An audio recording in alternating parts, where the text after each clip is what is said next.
Welcome, everyone, to the OG Pod. Today, I'm here with Ben Bosunga, who's a local comic here in Austin. Yeah, man. Thank you for having me to this podcast setup. This is pretty cool out here, man. Hell yeah, dude. Yeah. So you got 5 years in the game. Tell us a story about comedy. What's going on? Ooh, 5 years in the game. Yeah, I guess it's 5 years in the game. It's kind of weird because, like, you do the pandemic year, and it's like, that was like a year lost, you know what I'm saying? Yeah. And then I moved to Austin the next year, and it was kind of like touch and go with doing comedy. So I feel like I almost lost like 2 years of just comedy time in terms of just not doing anything comedically for that while. But yeah, we're going on 5 years. Yeah. Yeah, it'll be 5 years sometime this year. Yeah, if you count cumulative time, for me, it's about 45 seconds. Comedy's Like if you actually count time on a stage, I don't know, it might be an hour.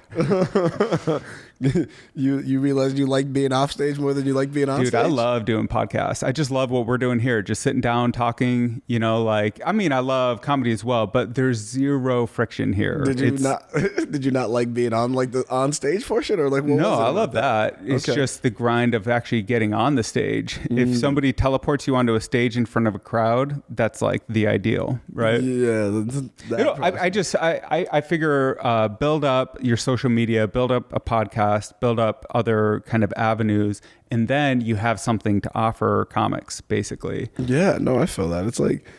It's a weird thing because one of the reasons I got into comedy originally was because I didn't want to do like online comedy. Like I was like, I don't want to post videos and stuff. I was like, Really? Okay. I was just some like old man, and I don't want to do what these young bucks are doing. Make some YouTube videos. What about know? Trevor Wallace? You don't like his stuff? You know, it's funny. I met Trevor Wallace when he first started doing stand-up comedy. Oh, yeah? So I was living out in Boston, outside of Boston, like Worcester, Mass. And we had a local club there called the Woo Ha Ha. And Trevor Wallace came through. And Worcester, haha, I don't know, Woo Ha Ha is what it's called. It's a terrible name, but it's not bad. But he came through, and this was like right when he'd gotten really popular, and they were like, okay, like you gotten really popular, I think on like Vine or whatever, before TikTok was a thing or whatever, the reels were back in like 12 or something. Yeah. But this was around I want to say 19. Okay. So yeah, this is like 2019 or 2019 or so, I'm probably guessing somewhere around there. And he came through to the venue to do a stand-up set. Now, he didn't have 45 minutes of material, but because he has a following, he's able to like sell out the show. But like watching him do like 45 minutes, it was like hard to do. It was rough. Yeah, he didn't have 45 minutes of material. So it was like features were killers. They just come through, like his feature guy did like 15, 20, just murdered. And then he comes up and he's just like kind of like writing that. But I will say in his defense, he's gotten a lot better at comedy like over time. But like when he was first started, I don't think he had 45 minutes to do, and you could tell watching him do it, but he had a following. So that's really kind of like where it's at. You have to bring something to the scene. Either you have a following and like they can buy tickets, or you have something to offer other comics that will help you get on stage. You know what? In this Austin comedy scene, it's a lot more like that than scenes I've been in. Oh yeah. So like the Boston, Well, like LA, you just pay, right? You pay $5. That's kind of nice. I mean, LA scene's also like that, but LA has this weird thing about like everyone just cares about like who you know there, Right. So it's like everyone's always like, oh, and like someone has some clout, and everyone's trying to like juice them for all they're worth. There's this kind of weird pretentiousness to it that I don't like. But like more so here is like, it's kind of like the Wild West of comedy out here, in the sense that like there's not really any established. Everything is post-COVID. All this stuff is post-COVID. Because even when I first moved here, like the scene is so much different then. When I first moved here, the Creek and the Cave wasn't even here. Wow. Like Vulcan wasn't being used. Tony Hinchcliffe did Kill Tony at Anton's. Yeah. So it was like the whole scene was different, you know? And like I've watched it change, and then with all the like Cap City coming in, Rogan's coming in, Club coming in, so all this is going to change again within the next year or two. It's going to be evolving so much. Yeah. I love it. I love that chaos. So that part is cool. So like in this meantime, like Wild West is just like, yeah, my friend's got a friend who knows a bar. Let's put on a show there. And it's like, who are the people? Like, I've been doing comedy for 8 months. Now I'm going to be the gatekeeper of this comedy show. It's like, do you even know what funny is? And it's like, so that part of it is kind of weird compared to what I'm used to. People that are like have 10, 20 years of experience, they can like gauge talent based off of 5 seconds of like interacting with you or whatever. Well, not only just that, but like the established venues, like when I was in Boston, all of the scenes, like the comedy clubs that have been there, like They were owned by certain people, and you knew who the bookers were. Like even all the self-produced shows, they'd been there for years. You knew where they were at. You knew who was running them. So there was a lot more just established comedy venues and spots in the scene than you have here. Here it's like, who's running that? It's like, well, it's some comic that's, you know what I'm saying? And do you like it though, or how do you wish it was different? You know, I think it's just an adjustment because I was so used to that older scene. It's like when you get into like, okay, these are the people that I need to show off, or these are the places I need to go and be, and these are the people I need to go and meet, and kind of like that. So you had a much clearer vision of what you were trying to do versus here it's like, well, I guess I go hang out at the creek in the cave, or I go hopefully get on Kill Tony and they like me, and then put me on the secret show, and then I get in with Rogan and cross my fingers. Like it's like you're playing like Charlie and the Chocolate Factory, like Willy Wonka, hoping you get that like lucky like Tony Hinchcliffe, like, and a couple of people have got it, but for the majority, you go on the secret show. Even if you go well on Kill Tony, you go on the secret show, and then what? Like you're still a comic doing the same thing you were before, maybe with a couple hundred more followers. You get some credits. You get like, oh, I was on Kill Tony, you have a couple more hundred followers. It's nice to have those credits though, because then you can shop yourself around to different clubs. Like you can be like, hey, I've been on this show. Oh, I recognize that. You know, I like that's something I've heard before. In a sense, but like, I don't think that really means anything as much anymore here. You don't think to bookers or like people, like if you wanted to go on the road and like go work at different clubs, like assume you actually had, 20 minutes. I don't know, how much material do you think you have? I mean, the most time I've done half hours. So much time. Yeah. The first time I did a half hour was completely accidental. The guy told me. That's like saying you can run 20 miles. It's like, what? Yeah. Marathon's 26. So people do this consistently. Yeah, I guess. It's wild. I guess. But no, I can run like half a mile, if that. If my life depended on it, I could probably make it half a mile. I saw you working out. You're an athlete. You could make it happen. I mean, listen, I would, but then I'd probably start throwing up. Like at that point, I'd get a cramp 3.75 of a mile in. That's when you know you're doing real work, though. Yeah. And then by the mile in, I'd be like, fuck it. Jesus, take the wheel. This is it. Catch me, whoever's chasing me. This is all I got. But like in that sense, I think here with that, you can like, even if you do like a good show or whatever, if you have like a club, like you do like a club gig or whatever, and you email like a booker, then I don't think anyone really cares for that. It's like who you know in terms of who you've worked with or who can vouch for you. Like if you have somebody vouching for you, somebody that you that has an in at the club, it's gonna be a lot better for you than like sending out like. Unless you have like the other thing is just having a really good tape. Having a really good tape helps. If you're a visiting comic, you can reach out to people and be like, hey, and they may or may not watch it, but if they do watch it or they're checking for it, at least you know you have something that says that you're able to do this. So I think that helps a little bit. But other than that, I think you got to build those credits up. You got to build up the network, and you got to build up the material in terms of like how much you've recorded. When you get all three, that's when doors can start opening. Well, but it does super help who you know is basically everything in this world. And what are they willing to do for you? Well, I think that's also like one of the things that I've never been like a person like that wants anything. So it's always like, what can I bring to the table? And like even when I did my first like half hour set accidental, they told me I had no time. And so I was like, all right, I'm just going. And the next thing you know, I'm like 26 minutes in. I'm like, cool, I still have some material left in the tank. Let's wrap this up. And after that, I was like, okay, I didn't know I could do a half hour now. But it's like, I never wanted to be in a position where I had an opportunity that I didn't have the skills to take advantage of. Yeah. Like, totally. For example, like you go on Kill Tony, let's say you have a really hot minute, and then they're like, okay, come do this 10-minute set. And then you go up there and you like, don't have 10 minutes. 3 minutes and I bomb. You know what I'm saying? So it's like, I never wanted to be in that position. If I was the showrunner or whatever, I don't know what the labels or terms for any of these people are, but the person controlling the show, I would never do timed sets. I would just be like, as long as you have, and when you're not funny, I'll boo you off the stage. Like if I ever put on a show here, it is going to be something like you have until I get bored. That's how long you have. You know, that would be that's an interesting concept. I think I've heard some open mics do that.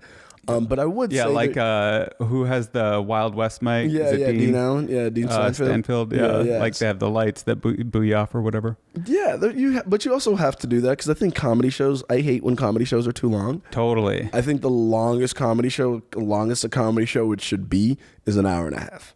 That's a long show. That's a very long show. The longest. That's a like, practiced hand. They can like improv. They can take cues from the audience. They have like a million stories to supplement. I mean, and they have their material. Well, if you're a headliner, I would say like that would be. I can't even imagine. The headliner doing like 45 minutes. So you have like an opener, feature, and a headliner.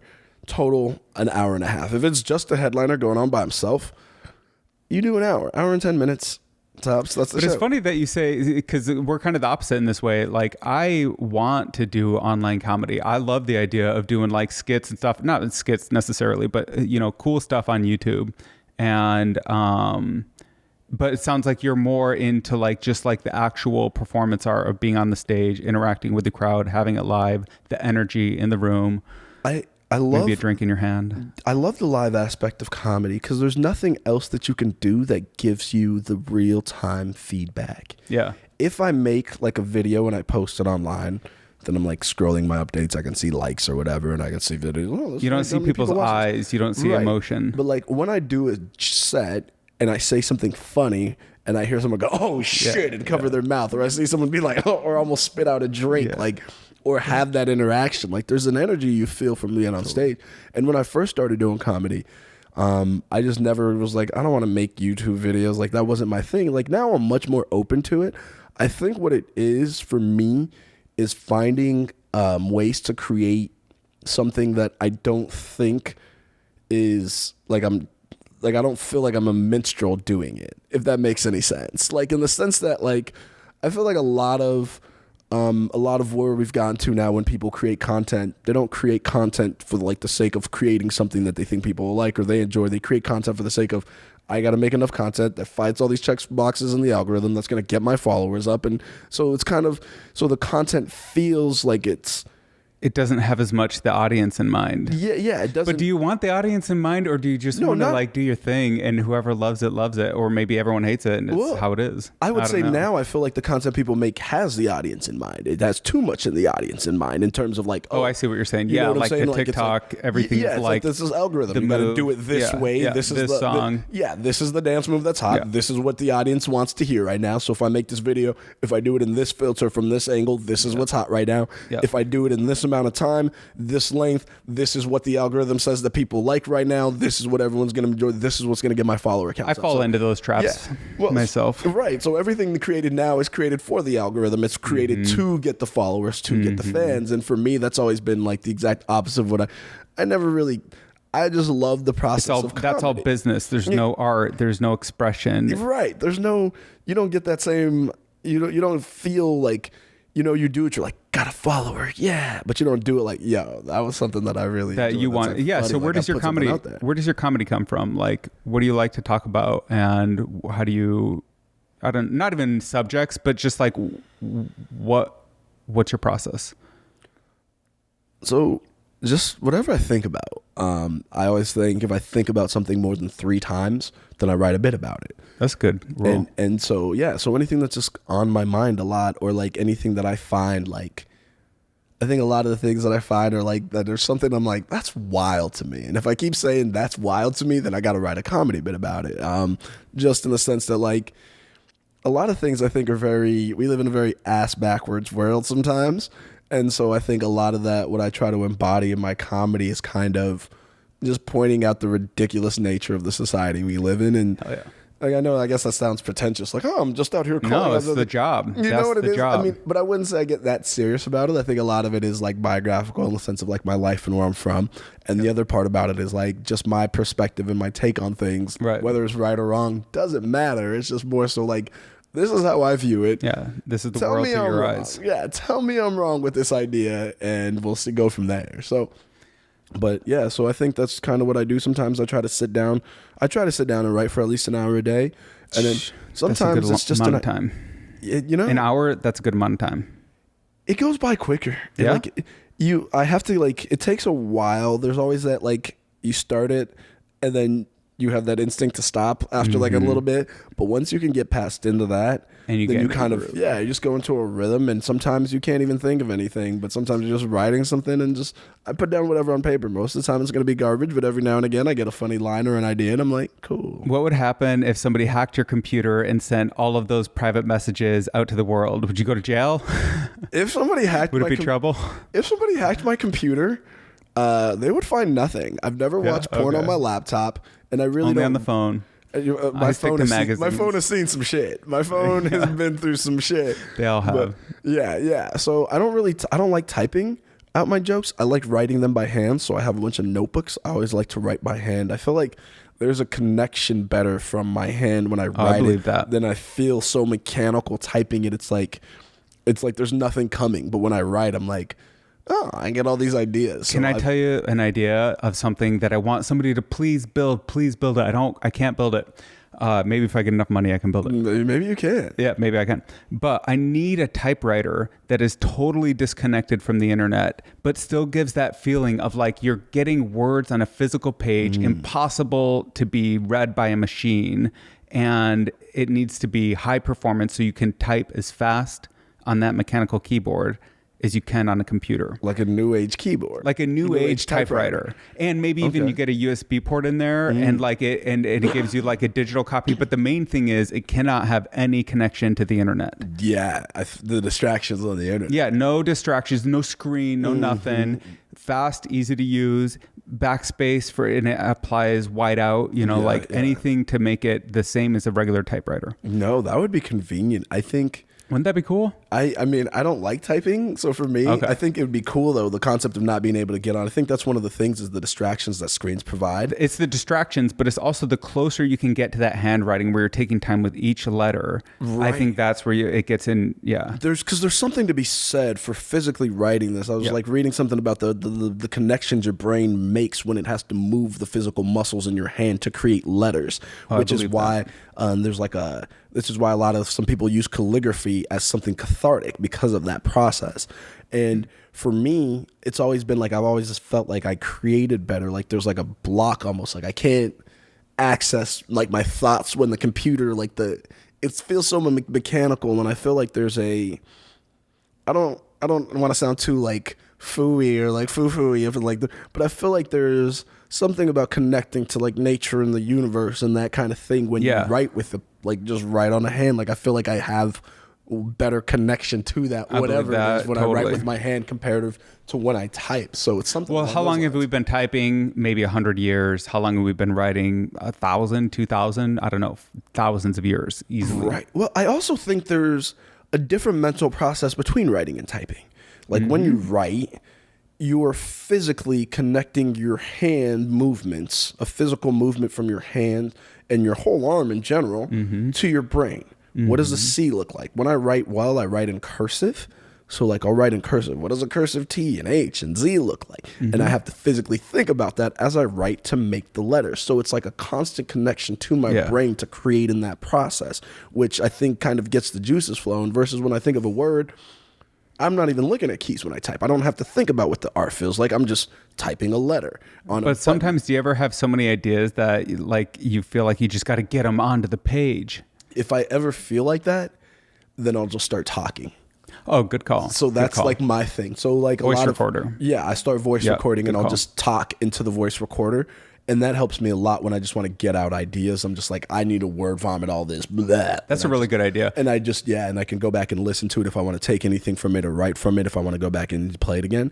But sometimes I definitely feel like that. And that's when I bring out the voice recorder. Yeah, I like that process. And then now we got these AI transcripts tools. They'll take that and make a perfect transcript of it. So then you can like put that into your word editor. Right. Yeah, that's convenient to do that. I never even thought about that. I would just like word vomit it. Yeah. So yeah, there's that. Do you ever feel like, you say ideas out loud better or you write them better? I definitely, I don't know. I mean, as far as volume goes, I can speak a lot. Probably like 45 hours a day. But as far as writing goes, I feel like I have more coherent things because you can edit. You can't edit what you say. Well, I'm not saying like the final product, but like I feel like a lot of my best ideas and jokes or thoughts, if I get them out vocally or verbally before, then it like works different than if I think of them and write them first. I don't know if I have enough experience in the realm of comedy to like have that distinction, but No, it not is even comedy, interesting. like by yourself. Like, have you ever been writing and you say something out loud to yourself to see what it sounds like before you write it? No. When I'm writing, I'm just letting it flow. Just whatever comes out, comes out. And a lot of it is what my process, even though I never do it in theory, is just get every single thought onto the page, delete 90% of it. Oh, that's fair. I guess sometimes if I have an idea and it like, you ever have like, I have like an idea and it's not getting out the way that I'm like, what is this? And it feels jumbled. I'd say it out loud and then it like clarifies that idea. But I feel like for me, I'm much more of a better I can see that.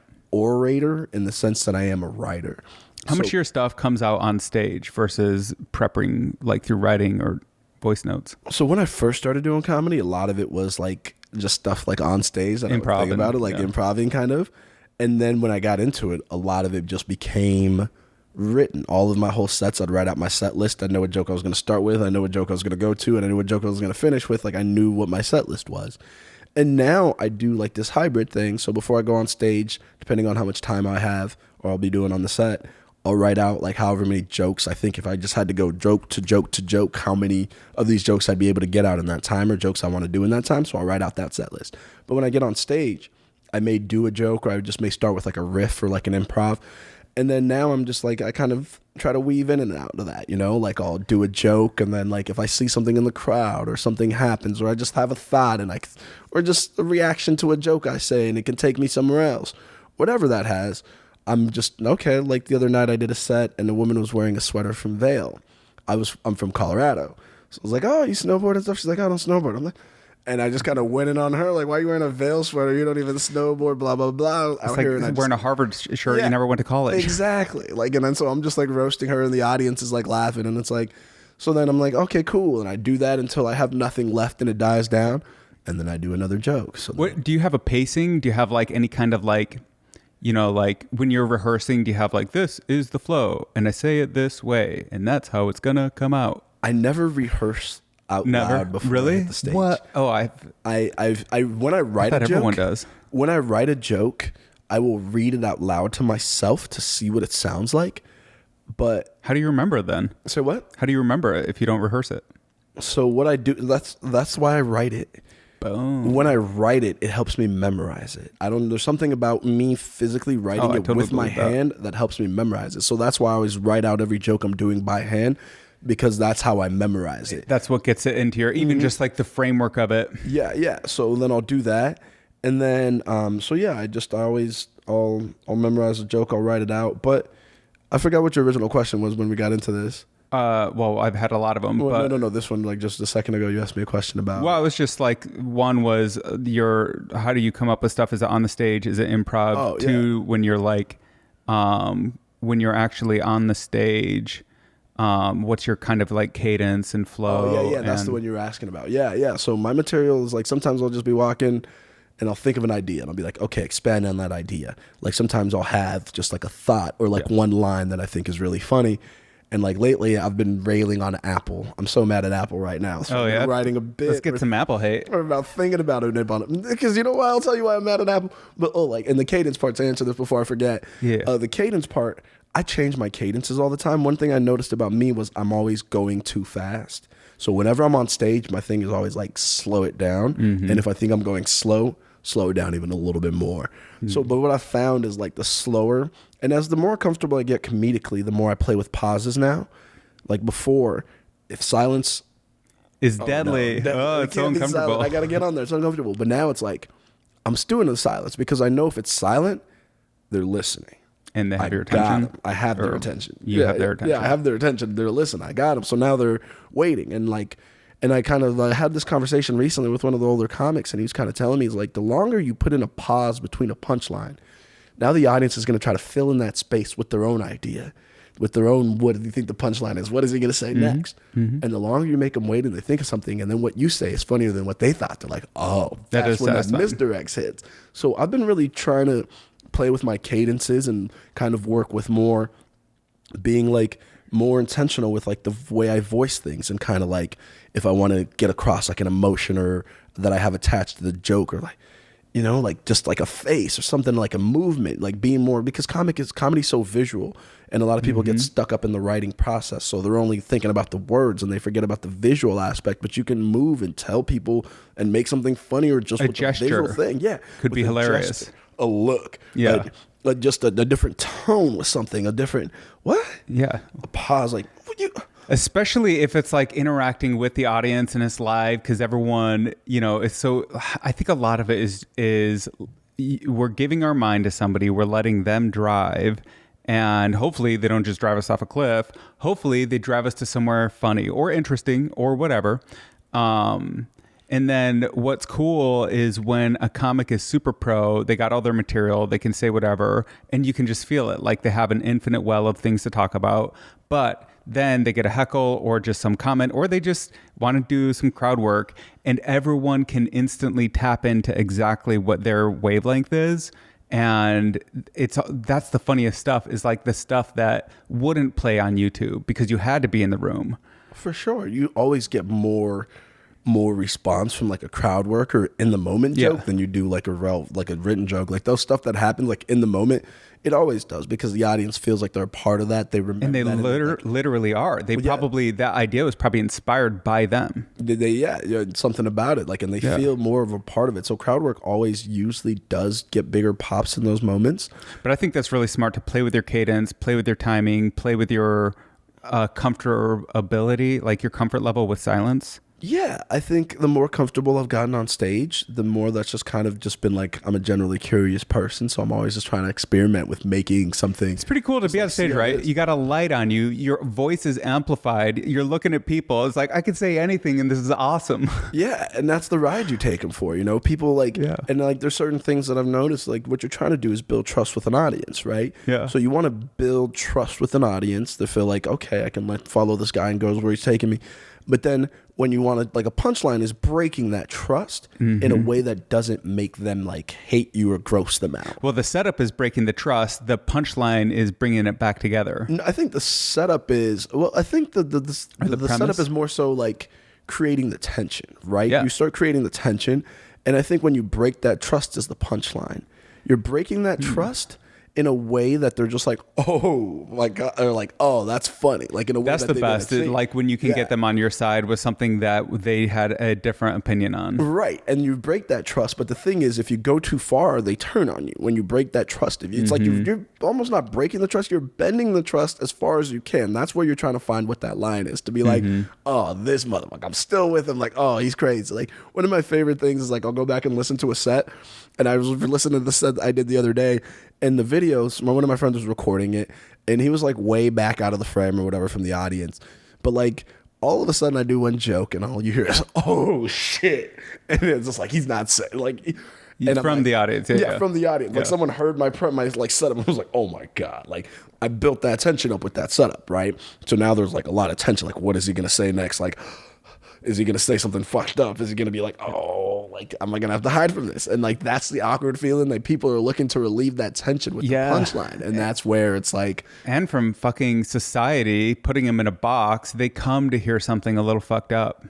Some people, I think, or you can get out, like get out, you know, like if you're going to like sit here and like put some rules on what can be said on stage. I'm not saying we should do any like hate or violence. Obviously there's limits, but just like shitting on Apple for a little bit, that's good jokes. Bro, I fuck Apple. First of all, I'll get back to that in a second. But the Siri, can we complain about Siri? Well, what's your problem? I got problems too. I don't even use Siri. Fuck Siri. I don't trust that bitch. Listen, she's like a girlfriend. She's going through her phone. She's texting her friends. Yeah, like, it's like that meme. Like, I laughed, he laughed, Siri laughed. You know what I'm saying? Like, I don't trust that shit at all. But my problem is, I bought a new phone, and then it didn't even come with a charging block.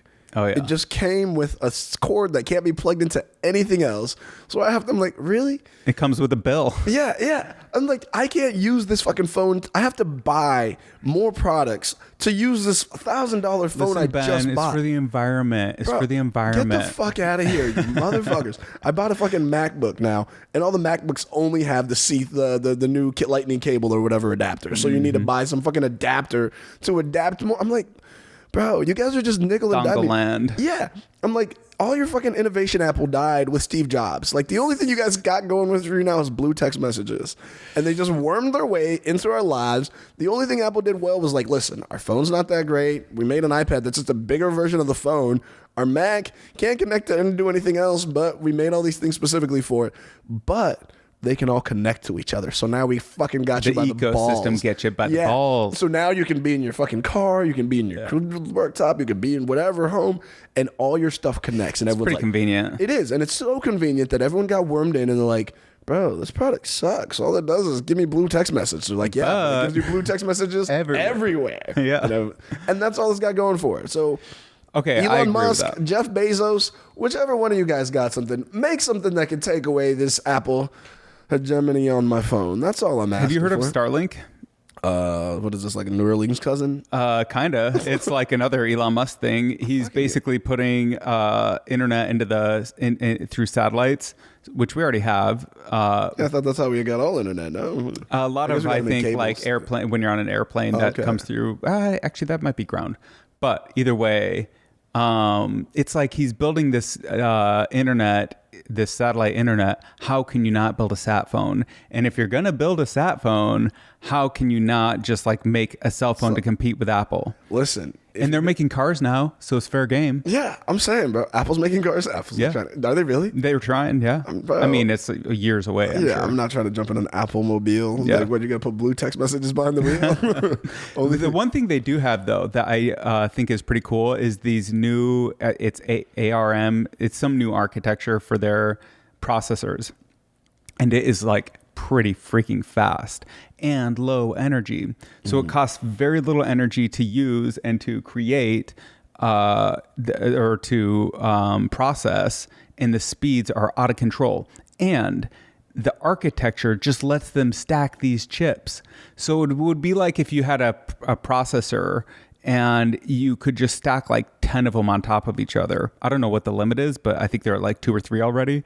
And so it really is unlocking some compute power that I think is going to be really useful for video creators and AI, all sorts of uses. You know what's weird? I'm not surprised by that. I think because somewhere I was reading that like internet in like Korea and Japan is like 5 to 10 times faster than we have here. Oh yeah, and like because I think here a lot of what we have gets limited to what we're capable versus what we're actually capable of doing. They say like military technology in the United States is probably like 10 to 15 years ahead of like civilian technology. So by the time it comes out to us, the military. You'd hope so, right? The military's already been doing this in like advanced, all sorts of different research. And so I think we're kind of a little bit behind in that sense. So I wouldn't be surprised. But at the same time, I'm like, I feel like there's almost kind of like a limit to how fast can your phone really get to where I notice the difference that much. Like, how fast does it need to be? Yeah, how fast? Like right now, I only notice when my phone doesn't work normally. Yeah. Like if it takes me more than like a second to get up, I'm like, what is this bullshit? But like, after 2 years, do you notice it starts to slow down a little bit? Yeah, because Apple does that to you on purpose. Dude, they literally do. It's planned obsolescence. Yeah, they throttle it. They throttle it. Yeah, they've lost lawsuits. Okay, they have to pay you money because they've done this egregiously. For anyone who had iPhones from like 7 to, and I think they're still doing it. Yeah, they do it to everyone. But anyone who had like after a certain, like I think it's after iPhone like 5, like 6 or 7, that's you were part of the lawsuit. So you're probably entitled to some money from Apple. Well, they claim it's to preserve battery. Like, what would you rather have? A fast phone or like charging your phone more often? Like, obviously, you want a fast phone that you charge more often. I have to charge the phone every 12 minutes anyways. Your iPhone battery doesn't last after like 3 months of having the phone. Your battery dies every like 4 seconds anyways. So there is new battery tech coming, like these solid state batteries. And are they not using lithium? I don't know if they're using, I don't know what the architecture is exactly, but you can imagine that one day we're going to get into a world where you charge your phone like a capacitor. So Like a flux capacitor? yeah, you're gonna go back in time. You're gonna go out in space. Yeah, right. I want to roll this up. You good? Yeah, hell yeah, dude. Let me just go on. So yeah, we can do this while we talk. We should plug your sponsor. Whoever sponsored those. This is a company called OG Brands. Holla. Yeah, OG Brands. OG, hit me up, man. Hey, they sent us, they reached out to our podcast and wanted to send us a bunch of like papers, and they sent us, OG Brands, we have used all your papers. Shout out to, this is the last one. We got your wraps. So shout out to OG Brands. They're one of our supporters, and they sent us papers. So I've only been smoking OG papers, so shout out to them. Cool. That's fucking cool. Yeah. What were we talking about? Going out to... So... That's a great question. We were talking about Apple? No. Well, space. Oh, batteries. Battery extended. Oh, yeah, batteries. Apple phones. So, yeah. We're not even high yet. How are we forgetting what we were talking about? Yeah. No, I just think there's all this new tech coming down the pipeline, and it'll be interesting to see how it all integrates and how it changes society. So, with comedy, we have all these different avenues of expression. You have, like, this is a question I like to ask people. Right. What would you, if you could make $250,000 a year or enough, wherever you felt like that was a good number, to do comedy or to be an action star, what would you be? That's strange. It's so hard for me to say because I've done comedy. I've never done an action movie. Let's just say it works out. You're good at acting, and it just happens to be curious. good. I love comedy. I really love the it's process. mutually exclusive. You can't do comedy if you're going to do the movie. Like, okay, so how big of venues am I doing in comedy? You're going to be freaking Spider-Man or Batman or something. Oh, in comedy? In comedy, like how big am I doing, like clubs, or am I doing arenas? Like you're whatever the equivalent is in acting, it is in comedy. Okay. That's hard because we were watching this thing. You get those residuals too, bro. Because one of the things I was watching this thing, Tom Cruise. You know how he does all his own stunts in his own movies. Yeah. In the new one coming out, he had to jump. He was jumping off of a cliff on a dirt bike, and then pulling his own parachute cord. In the new Mission Impossible? Yeah. So they're filming it now, and when they're showing it on filming days, he would drive this bike off of this cliff, and then throw the bike, and he's based into a base jump. That's fucking crazy. And then pull this. And he did it 6 times for this shoot. And I'm like, I wonder what the insurance is on Tom Cruise doing his own stunts. It's got to be through the roof. 50 million, 100 million. The dude's going to the moon for one of his stunts. It's fucking crazy. So you got to respect that, though. He's obviously has a real part of his characters within himself. Otherwise, he would just let somebody else take on the risk. Right. And I love that. So there's a part of me that would have been like, that would be dope to be able to do an action movie and get to do a lot of my own. I try to do as much of my own stunts as possible. Would you? I think so, because I feel like I'm fairly athletic to where I could do most things, but I'd want to do it, and I think there's an element of that makes, because if you look at Tom Cruise, the insurance probably costs crazy, but the most expensive thing in movies right now is CGI. So imagine having to CGI a stuntman or Tom Cruise jumping off of that probably costs you just as much as having Tom Cruise fucking just flip a bike off and do it himself. It doesn't mean the same. It doesn't mean the same. It's like the difference between somebody creating something by hand, painting it layer by layer, and an AI generating art. It's cool. This CGI stuff is cool, but it's cooler that he was actually in a fighter jet going Mach 5. For sure. Or whatever it was, Mach 10. He tried to get, for that movie for Top Gun Maverick, he tried to get fighter pilots certified so he could fly, and the insurance was like, no. They're like, this is too much. Wait, but he was actually in them. What's up? He was in them, but he was in them with other people. Okay, so he had wasn't flying himself. Flying them himself for the Top Gun. They had but he wanted to. He wanted to, yeah. And they were just like, bro, calm the fuck down. You're 60 years old. What the fuck are you doing? Though. I love that attitude. No, that's why he's Tom Cruise. He's fucking untouchable. I wonder what drugs he's got. He's got to have something good. Well, whatever made him jump on Oprah's couch. Yeah. Oh yeah, I forgot about that. Yeah. Which is he's crazy. Tom Cruise has got to be on some things because most people are like, oh no, short kings. Tom Cruise is like, bro, I'm 5'7" and I will run the world. And I'm like, I respect that. So, there's a lot of short kings out there. Are there a lot of short kings? I think so. I guess they're all in Hollywood. All the Hollywood guys are 5, 7, 5'8", and all the Hollywood women are 5'10". I don't think one thing has anything to do with the other. I just think it's, I mean, we're talking about average height, but I'm trying to think of most celebrities. Do you think there's a lot taller than them or a lot of them are shorter? I don't know. Maybe there is something about being shorter that gets people into like wanting to have attention. I actually have never had that idea before. I'm too tall to have that problem. Yeah, well, I don't know. I'm not that tall, but like, How tall are you? I'm 5'11". I'm like, yeah. I like to say 6 foot on dating apps, but that's just because I know how women work. I'm 5'11", 6'5" on Tinder. Yeah, 6'5" on Tinder. Yeah, 6'5" on Tinder. Yeah, depends on where you look. Yeah. So depending on where you ask me, the other day a girl goes, "Oh, how tall are you? Like 6'1"?" I was like, "Yeah, girl, I'm 6'1" today." Dude, can we just appreciate the fact that you roll joints by hand? That's some OG shit right there. Like, yeah, I love the process of rolling joints. I used to not know how to roll joints, and then one day I sat there with a whole pack of like 20 joints, and I just learned how to roll joints. that's how you got to do it. You just got to sit down until. What do you think of backwoods? I once, upon a time, was hanging out with some rappers. I won't name them because it'll make them mad. And they were smoking. I'm not a snitch. Yeah, because I'm not a snitch. And they were smoking these backwood blunts. And the first time I hit that, I was just like, okay, this is a new thing. Have you ever had that? I've had backwoods. I hate the backwoods themselves. Oh, really? I thought the flavor was so good.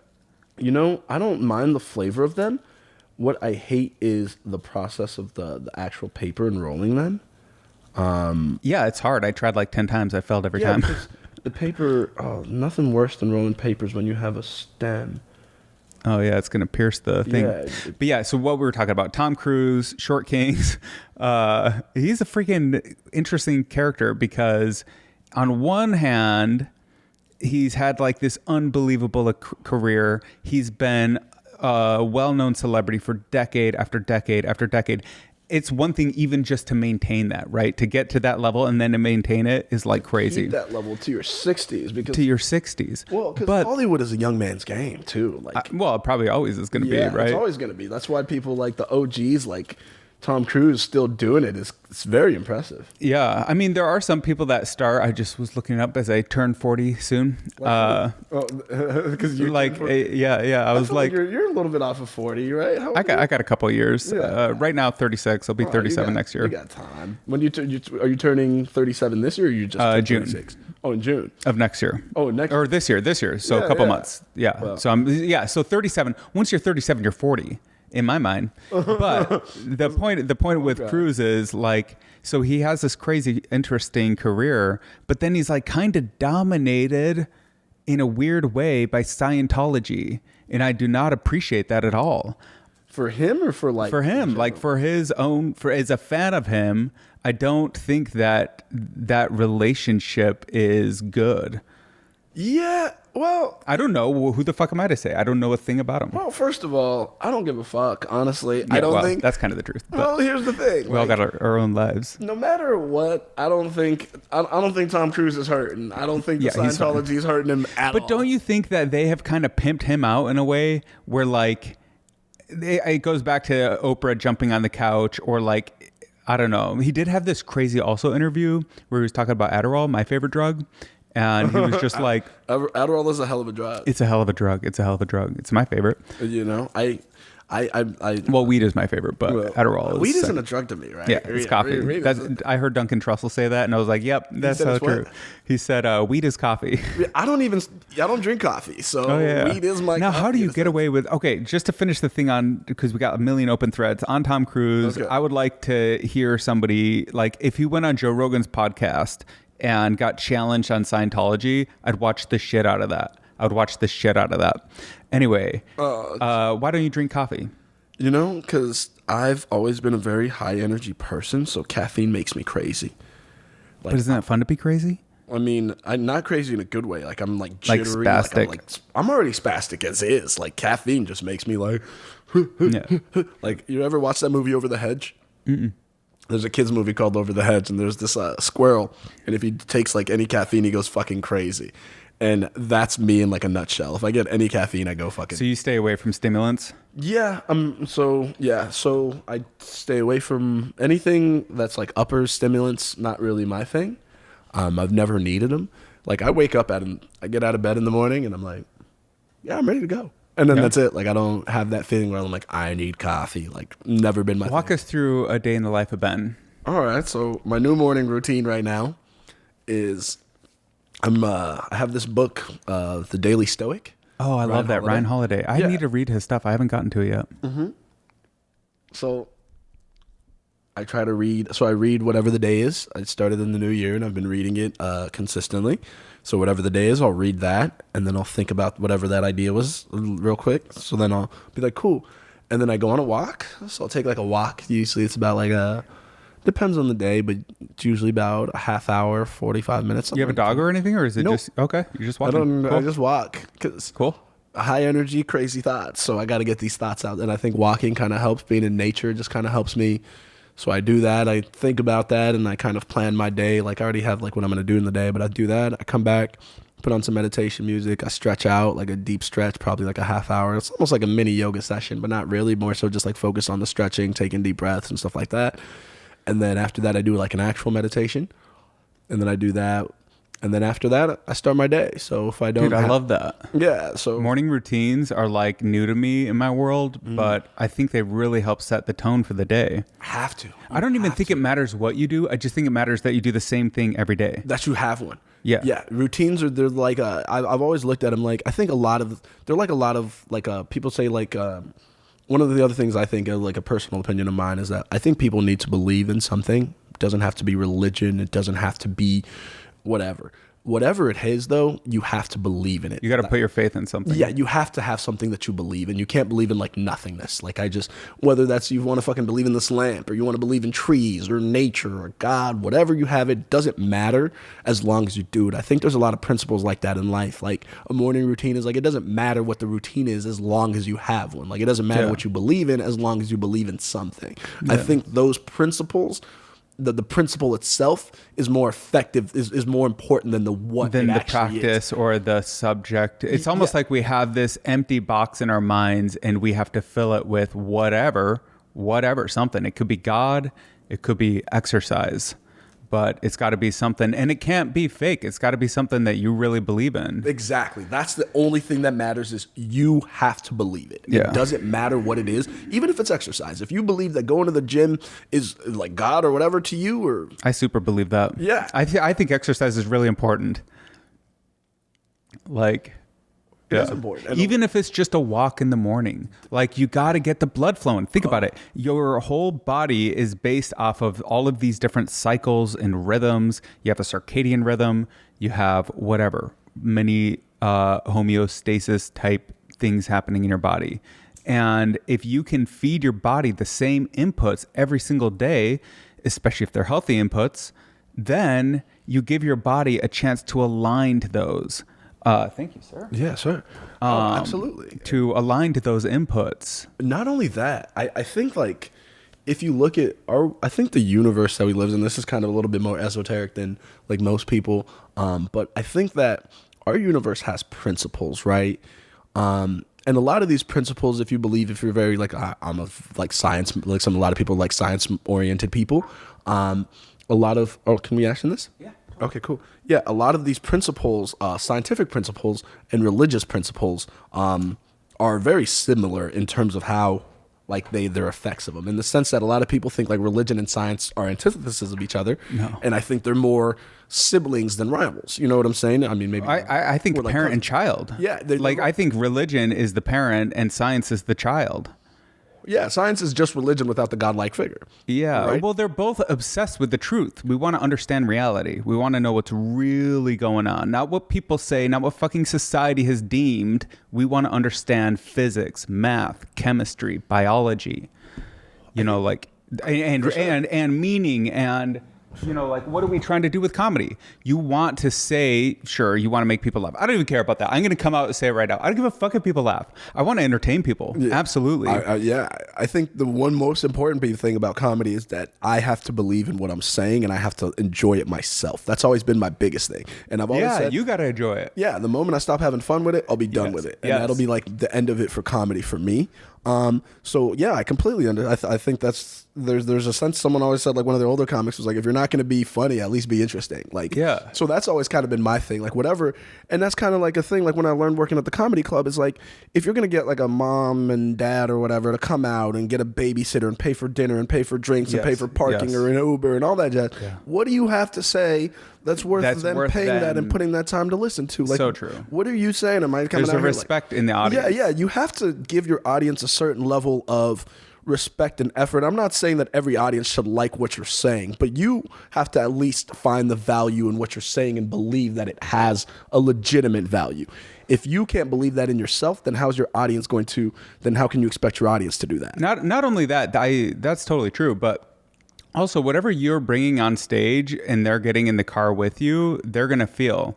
So if you're bringing on stage like, oh, I just got nervous. I just got like weirdly nervous. Like, they're going to instantly feel that. Yeah. And nobody wants to feel that. They come to the comedy club to escape those type of like feelings.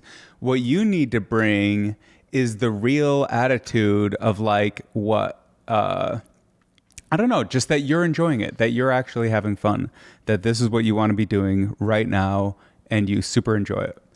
Well, yeah, there's definitely that. I think the best comics, what they do compared to other comics is like, most comics, if you're like a decent or good comic, if the room is hot, you can write a hot room and like, excuse me, you can keep, there's good energy in the room and it's a hot room, you can make it go, you can make it happen. And most comics can do that. The room is hot, everyone's laughing, they can go through and have a good set.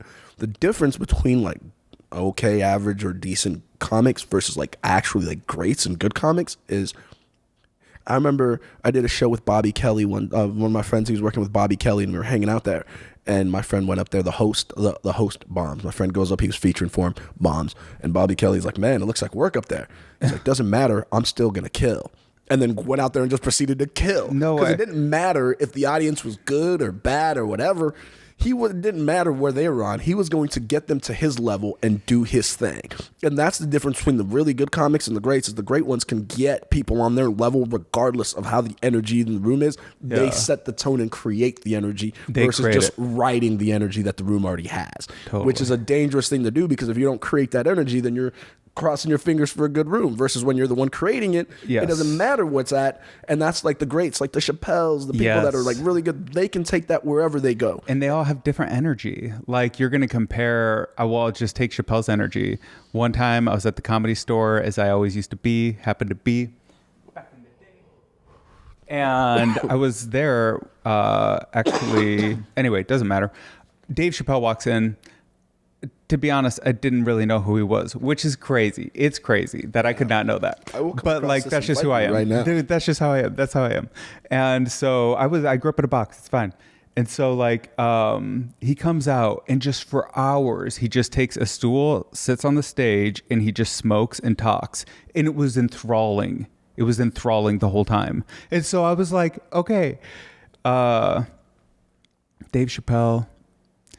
Yeah, no, it was enthralling. And so you have like his energy, and then who else? Who's like a totally different energy? That's still enthralling. So like, for example, Bill Burr. Very different energy. Yes, angry fucking like, Irishman. Right. Then you have like a Jerry Seinfeld type energy. There's another one. It's like almost like a complainy Jew. Yeah, it's almost like an incredulous.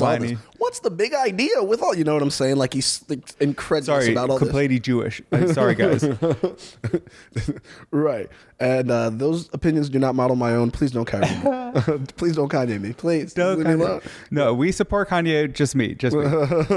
So there's definitely different energies to it. And I think that's like but it's like Chappelle is one of the things that I think goes or people don't bring up about Chappelle is like his ability as a performer and a storyteller.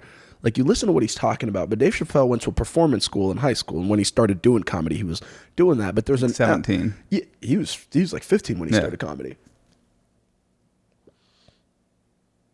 I mean, he went and did it, so he deserves it. Yeah, but there's an aspect to his comedy that's like, it's like a performance, like the way he changes his tones and his voices, right? It's intentional. Yeah, it's very intentional. And sometimes the way that he talks is almost like a narrator telling you a story. And like, I think as newer comics and like open mic comics and people that haven't been doing it, it's like, you're so worried about like a joke being funny, and a lot of people just kind of revert to what their natural disposition is when their delivery is, and they don't realize like it's like a performance, like you have to have the energy. You can change this tone. You can put this on. You can pierce somebody's eyes with this joke and the way that you tell your words and when you emphasize what you're trying to say.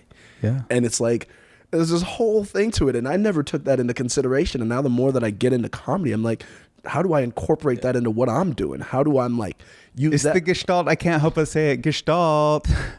It's my favorite thing from Steve Martin. It's the whole fucking vibe of the room. I didn't mean to interrupt you. You were on such a good roll. But try to keep that roll going. But yeah, the fucking Gestalt is everything you just said. How you get on stage, and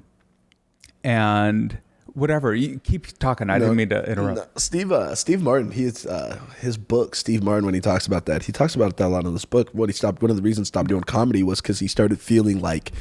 Yeah, that was dumb.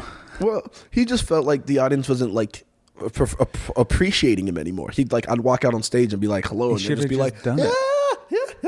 And he was like, he felt like, and well, that's what I'm saying. Like for him, it was a craft. Like he was very intentional about everything, every word he said, every movement, every action. So when you're talking about that performance, he'd walk on stage and be putting up a performance. He'd be like, oh, come out on stage, he's doing his thing. He's saying these words, but he's moving his body. He's reacting to different things.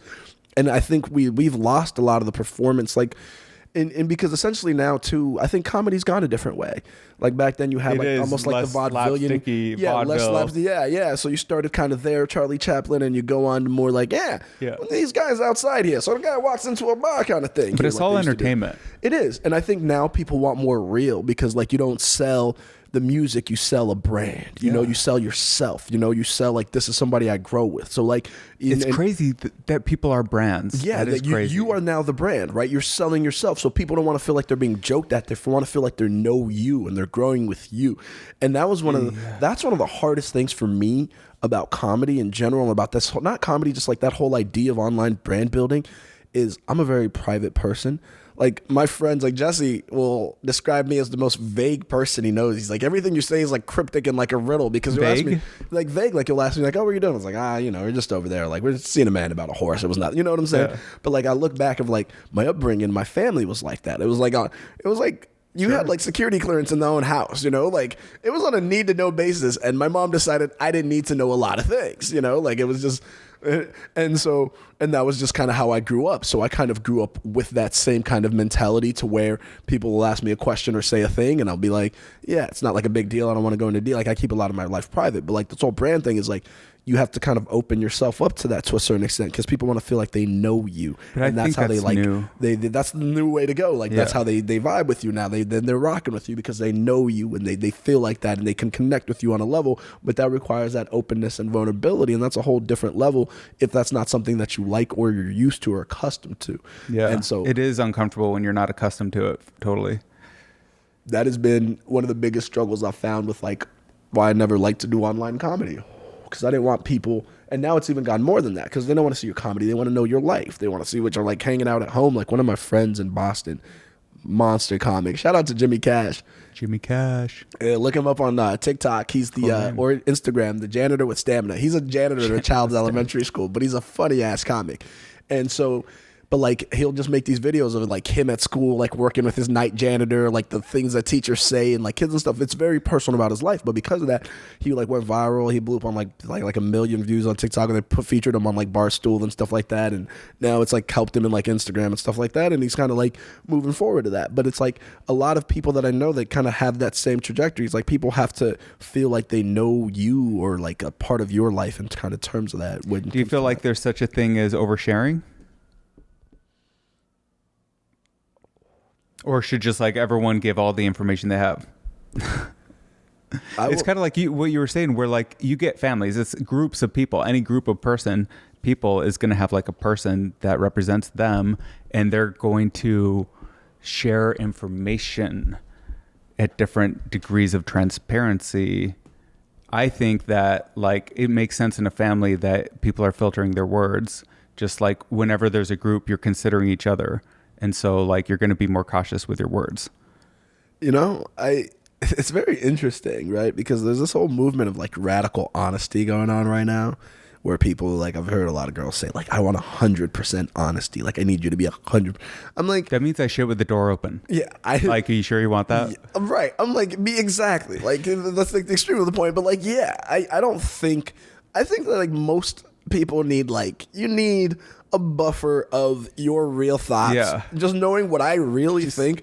I need that buffer from the world. You can't remember that you can't handle the truth. Like you're not ready for this raw, unfiltered. Like you need your cigarettes and my brain with a filter. I'm telling you, you don't want that better for everybody.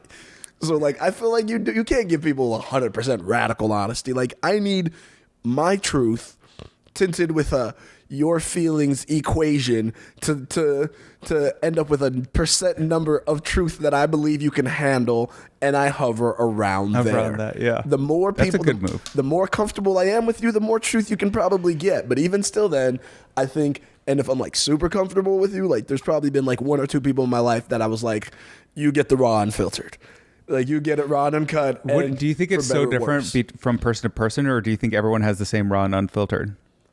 Oh, I mean, I think everyone has different levels of raw and filtered. Yeah. Like it's just, I just say my level of raw and unfiltered is like, it's not for everybody. But everyone has something. Yeah, for sure. Everyone has, because we all have our different things what that exposes itself, what that looks like. Some people are quieter generally and they start talking more. Some people get dirtier. Some people get gorier. Some people get horny. Like there's all this level of change that comes with our raw and filtered self that for most people, I don't think, I barely like me there. Like, I don't know, you won't like me there. So like, but mostly but there's certain people that you get that level of comfort with, and it's very rare.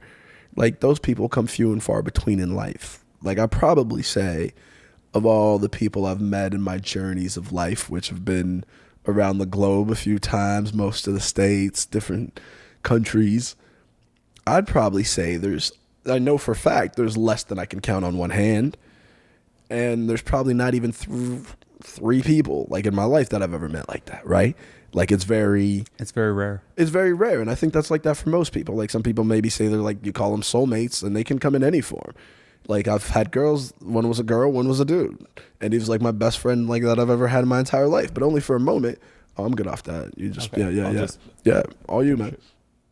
So yeah, there's just different levels. Yeah, there's just different levels, and I think with different people, just how you connect. Like there's certain people I meet, I know within the snap of a finger, like we're gonna be kicking it. Like we're just boys from that point on. And certain people like I meet and I get to know and we come to like an understanding, we become friends and we grow over time. And it's different levels.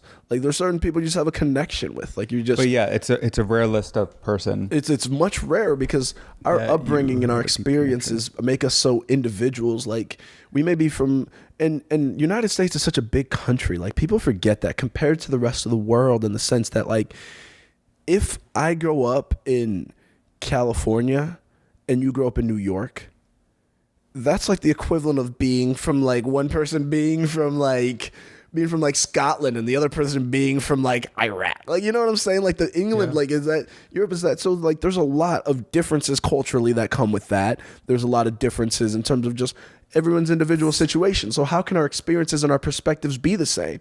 How could we only subscribe for like two political parties? It's like if you grew up in middle of nowhere, Missouri, and you grew up in like Manhattan, New York, your perspective on the world are two different things. How could you see the things the same?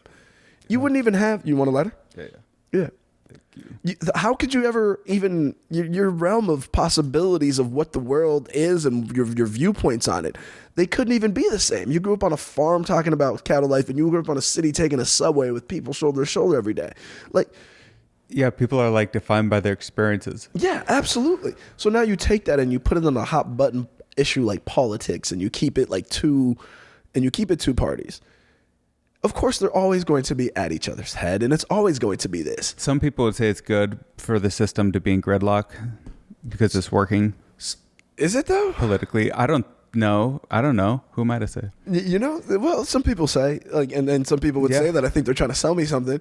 Yeah. But I will say, every president, after they're off, they leave office, they write presidential papers, right?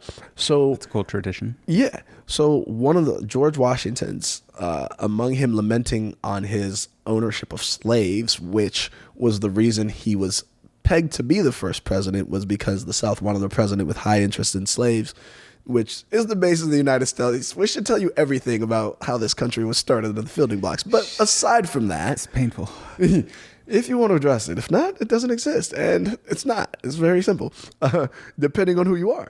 But so one of the things that he talked about cultural oppression. For sure. But one of the things he talked about was the be wary of the two-party system, because of the way that the two-party system works.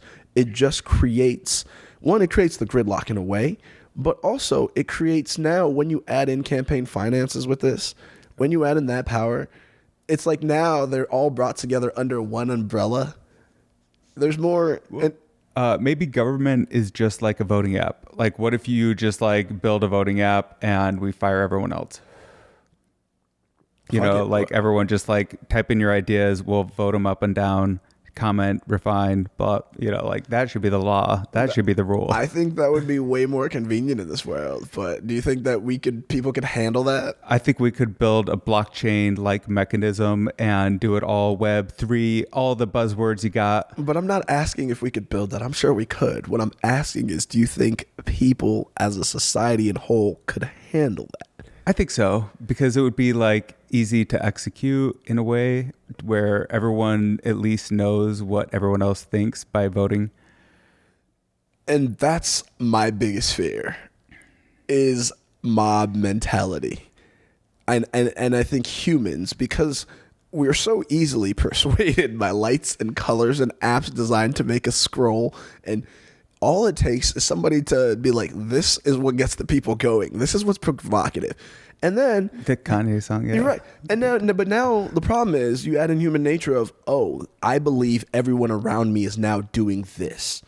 Right? It's like that thing in school when the one kid that talks the loudest says their idea, and everyone's like, this is what everyone must think. So the people that are more likely to have different opinions or smarter aren't going to say anything because they think that that's the general consensus, like mob mentality. And it happens very quick. Even if you get to 2-3 people, you can get people thinking in mobs very quickly. Mobs can be manipulated very easily.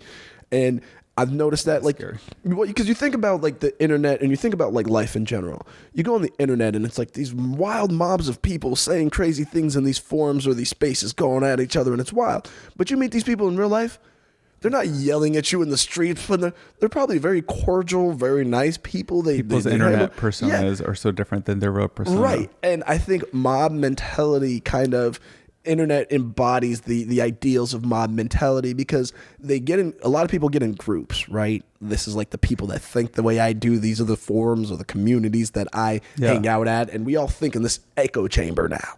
And now then they go up against the echo chamber that opposes them and leave mean comments. So what are at the each echo other. chambers? What's up? What are the echo chambers? There's echo chambers for everything, and most people live in them. Political is like Republican and Democrat. Yeah, you're just in there, which I think is such a silly way to look at that, because it's such a limiting perspective of what we could have. That's why I hate the two-party system too. And you talk about, it just limits what that could be, because now when you have that, you have to take this party and everything that comes with it.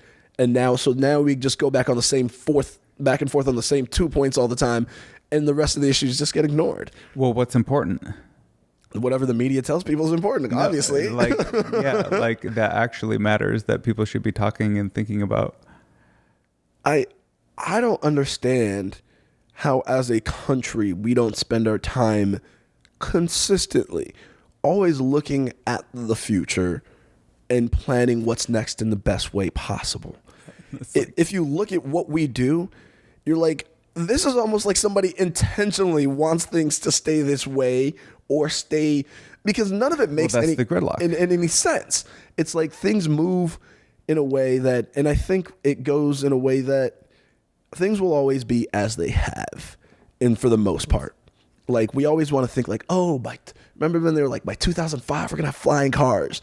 Now we just got scooters. You know what I'm saying? Like, we don't move. Pretty nice scooters. Yeah, they do work from a phone that can access to everything.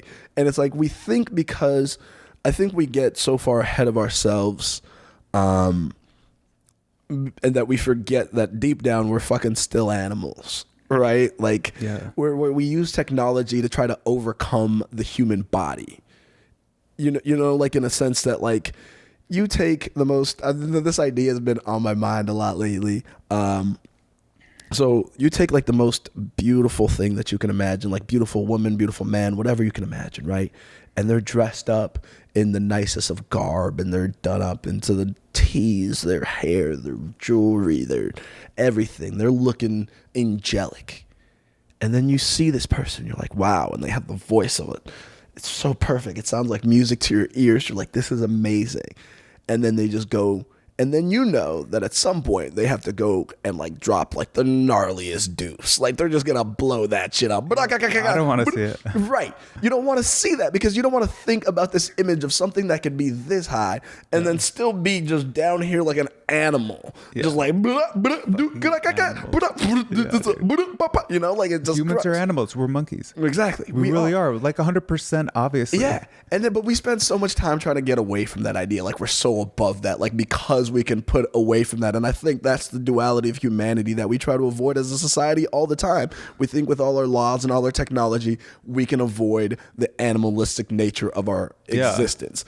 And I'm like, that's where I feel like we find so many people, and you can't go both ways with that. Like you have to like consider the human animal separate from like the human being. The human mind is the mind is the human, right? That's the thinking. That's the higher ideas. We think existentially. We ponder and we thought and we think of hypotheticals. You think dogs are like, I wonder if I went to space, would I be able to breathe on this planet? Like, no. What's for breakfast? Yeah, exactly. The dog's like, you're here. Lick, you know, what's the smell like? Yeah. What that tastes like? What that mouth do? You know, like they're nothing is gross to a dog. Right. Nothing like, and that's the thing. We use that, and because we can do that, that's the human. It's the mind, the thing that can create and reason and logic and think. And we have that ability above that. But because of that, we like to think we're better than that. And so we have this problem to balance. We can't find this thing. Like we can't get over that. And we learn that in childhood. And it's this idea that there's this book called The Denial of Death. Have you ever heard of it? Yeah. Yeah. I don't know much about it.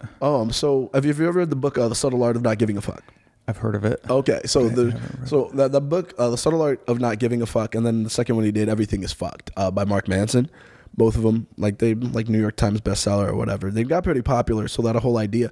But he talked about, I listened to him on a podcast one time, and he was talking about the idea that kind of a lot of what that was based off is this book called The Denial of Death by Ernest Becker. So, and Ernest Becker's story is like crazy. He was this college professor. He was very eccentric, and he like teach these classes, and the students loved him.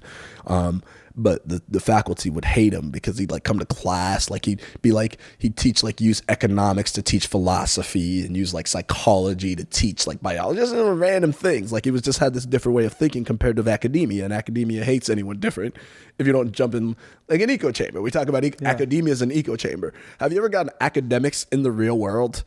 It's like they don't know how to talk to people that aren't other academics. They do seem, they have a type.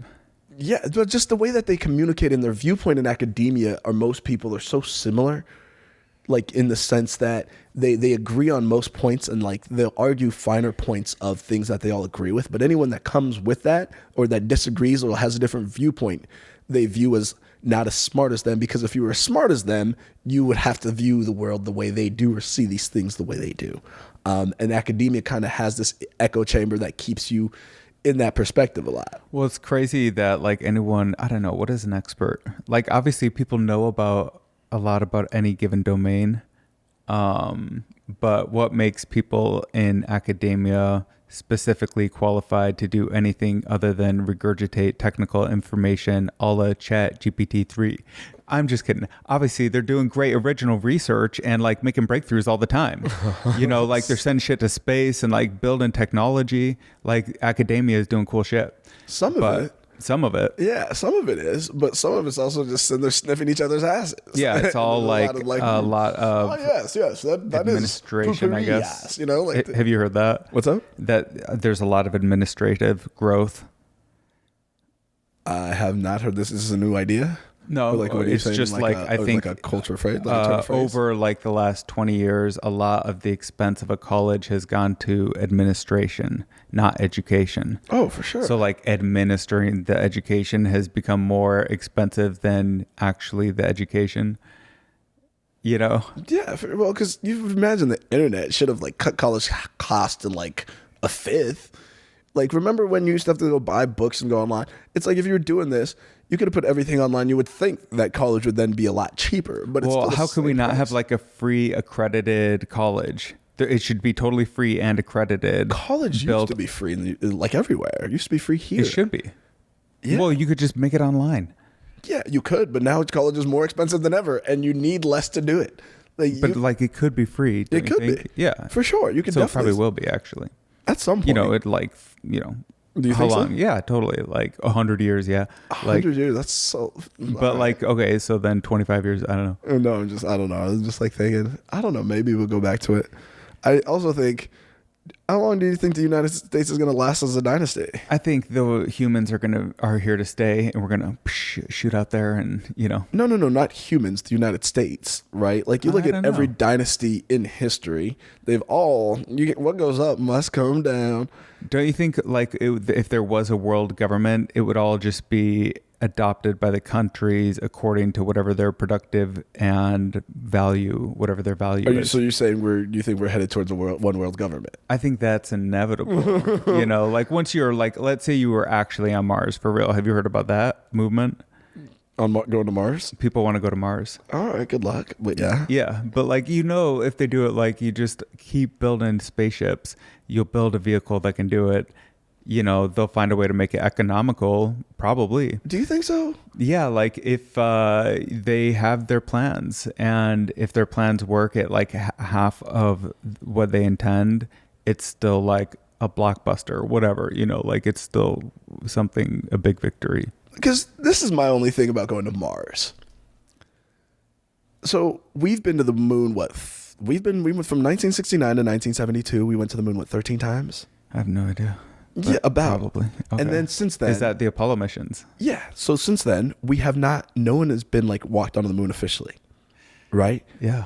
So this means one of two things. If you imagine that we had the ability to do this in 69 through 72, 50 years later, our technology should either make this so much easier, should simplify this problem that we should just be popping in and out of the moon. Yeah. Or what they tell us is that, it was so financially ridiculously ludicrous to go to the moon that we don't go up there anymore. No, we're going to be popping. Yeah, because we're going to get reusable rockets, and like they're going to make them as good as aircraft because it's a material science problem. But why haven't we gone back to the moon in 50 years? Because nobody economized it. Like that's what Elon Musk is doing. He's giving business opportunities and providing things cheaply with a margin. His take, I guess. I don't know, man. Something about it doesn't add up.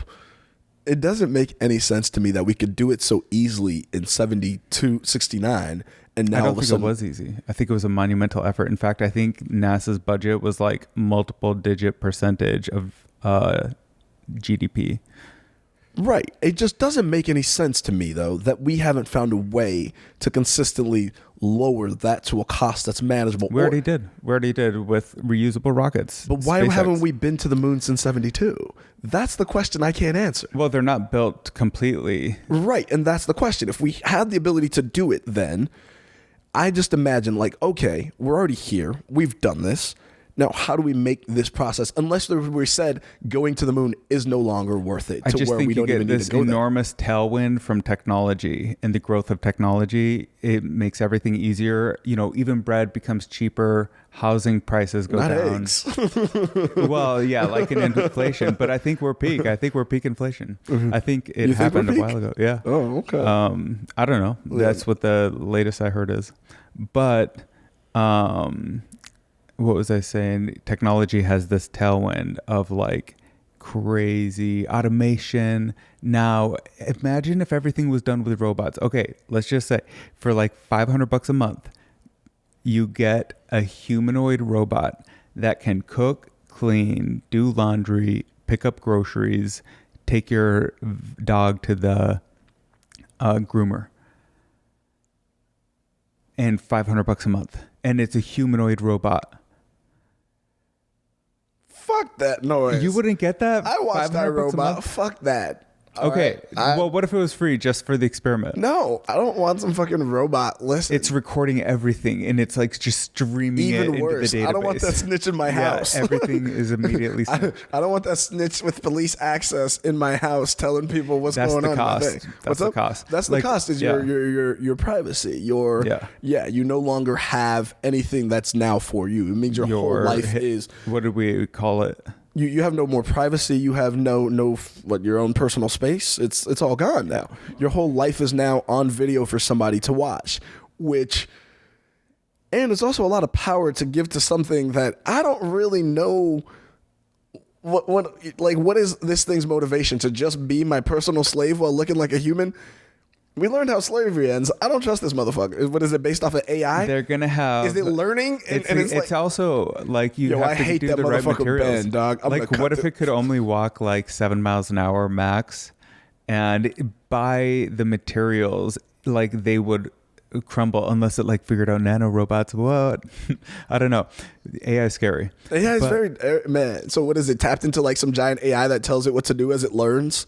Yeah. And then it just decides one day it's going to lock me in the house and shut the shit down because it's not hyped with what I'm doing. Will Smith, iRobot. Yeah, like I don't think that's really going to happen. But here's the thing. I think they're going to be a lot simpler, but I think they can be automatic. No, I think I'm not worried about, honestly, like the fact that it's a humanoid robot going to come into my house and choke me out. But I do think AI having access to the grid is a wild thought. AI being in control of the grid. Because at some point, if this AI is as smart as we say it is, and it's learning as fast as it is, like one of the things that he talks about in this book, by the way, and Everything is Fucked, Mark Manson talks about this idea. He's like, if you look at the idea, so like Google created an AI bot that whenever a bunch of people create automatic chess players, right? Like, because playing like computer chess is like a thing. You create like a bot that can play chess specifically. And every year they'd have all these computers play each other to see which one was the best chess one, and everyone would make it specifically to chess. Google built this AI bot that never played chess before. Yeah. And then it competed in like the chess finals against all of these things. Against the top one of all of these like chess bots built to process 2 point whatever million moves a second, or however fast it can do. And it got smoked by AI that never played chess before. Yeah. AI taught itself how to play chess and then beat the best chess AIs in the world. It's deep learning. Deep learning like that. And then to the next level, and there's like a Japanese version of a similar game, and it did something very similar, things I didn't know. Over time, everything that we create, if AI is truly to that level, it's inevitable that it's going to be able to overtake whatever we're doing at that time. Like, if we create a grid, what are we going to keep it out of the grid system? It's going to find a way in. It has to. For efficiency. Yeah, for that purpose. It's going to have that. Yeah. And at that point, then AI is going to be in control. At some point, we're going to be listening to AI. AI is going to be the new president, the new God, the new religion is going to be. That's why we have AI with the voting app, right? Like that. That's so perfect. We vote for AI. Is that what we're going to be? We're voting for different models of AI. That too. Yeah, we vote for different models of AI to run our voting app, which is the government. Would you be okay with AI running? Keep like, I don't know. If anything, there should be more politicians, like 100 times more, maybe. Politicians. You think so? Yeah, just like make it a community distributed thing would limit corruption instantly. It would just distribute concentration of power to get a lot more of them. Mm-hmm. But we started with 50 and we like it. Or what is that? 100 senators. We got 100. We're going to keep this number because our Constitution, you realize these guys wrote these 300 years ago. Yeah. It's something like, been a while since we wrote the Constitution. So long. It's wild that we still adhere to it, to the T that we do. I mean, I get it. I get why the way that it was written, it makes it hard to make amendments, but there's got to be levels of things that we just have to be able to adjust a little bit quicker compared to what this document was 300. They couldn't imagine the world we live in now and what technology has made it capable to do. There was we got to write this law because they're going to need horses and buggies to get them places. They didn't anticipate the internet making the world a fraction of the size. They didn't. Yeah. Yeah. They weren't thinking planes are going to be able to. Jump on this bird. I'll be there in 2 hours. They're like, things are happening in real time. It would be like awesome if there was a way for everyone to be able to express their opinion through a voting app. that's too many opinions. But you just aggregate it with AI. So why does AI decide whose is better? Whatever bias, whoever is writing the AIs, the people vote. Does they vote on the models. Does AI decide its own algorithm just based off of what it gets? It creates its own model? Well, I think people vote on models that people create. Yeah. So people create the models. Well, they have to. Yeah, of course. Why doesn't AI create the models? It's the new leader. Why doesn't it create the best model possible? To grow the intelligence, that's what people are doing. They are putting their minds into the machines. That's all of computer science is like, let's reprogram this thing into that. So we pretty much are just plugging ourselves in to become little guinea pigs on the machine learning environment. We're just like plugging ourselves in and giving it to it. I think a lot of what the growth of computing and engineering technology has been around making it easier to do intelligent tasks. And that is artificial intelligence in a nutshell. Like when I do a lot of engineering, and not a lot, but more than anyone who doesn't code at all. And so very little, I do very little. But when I first started making websites, I used to have to use tables. And HTML, JavaScript. But specifically these tables were so hard to work with. And you'd have to have a button with rounded corners, would be 5 image exports and a center line, and it could only grow horizontally. Damn, were you making these on the big room size computers? Or? It was fucking front page 2001 making websites. And you were in the early games of making websites. Yeah, I was making websites. And so, but now everything is so much easier. First of all, you could just tell an AI to do it and it'll do a pretty good job. Or Squarespace or whatever. Right. And everything just gets easier over time. That's all I'm saying with technology. So you have this massive tailwind to everything. And as people are evolving from the human being is differentiating from the human animal, part of what is accelerating that is technology. Yeah, technology for some. I think as technology and access to technology is going to be the biggest growth in the sense that it's going to be the biggest differentiator. I think right now we're seeing a wealth inequality, right? That's growing very large in this country compared to any other time in history. In terms of we've had the gap between what do you want to call them, the top 5%, 1% or whatever have you versus the rest of the people and have you not. That growth has been exponential in recent years, especially based off the numbers of the pandemic and companies that grew and yada, yada, yada. However, as that gap increases, I think technology is going to come to a point where when you talk about transcending the human animal, have you seen have you seen Altered Carbon? Do you know what that is? Yeah, I like that show. What's up? I saw that. Right. So that idea had, of the disc in the back, you have essentially your consciousness is. Yeah, your consciousness is kind of can be uploaded into things called sleeves in the show, which is a human body, avatar. So essentially, and I think over time, and I don't know how many years that'll take, but I think if you have enough money over time, you're going to be able to essentially employ your consciousness for ever, for intents and purposes, or for longer periods of time. But it won't be about money. It'll just exist for anyone. No, because in order to do that, I think access to do that will cost money. For the early adopters only. Once they make it safe and reliable, it'll become, the cost comes down. You can offer it for free to anyone. By free, I just mean it's generally accessible. Yeah, but if you're poor on the street, who's trying to get you to keep coming back and back and back and back? Yeah, well, you probably need to you know what I'm saying? I don't think anyone's gonna be yo, this guy's homeless. Let's bring him back as another homeless guy in a cycle. I don't think that's how that process is. Maybe that's you have to have some credentials, I guess. I guarantee you, I think money is going to be the barometer, because if you think about you're in power for extended periods of time, or you have you have access to this technology. Are you really going to want everyone to come, just keep it yo, we can keep coming back But it's free. It's a computer program. It doesn't cost anything to run. No, but it does cost to maintain, to upkeep. Yeah, but upkeep. It's a fixed cost. It is, but who's paying that fixed? Who's paying that fixed cost if you're not able to afford it? Well, I just think it would be able to house so many billions and trillions of people in a VR world, if that's what we're talking about. If maybe let's say who we are talking about that, and it's able to house that.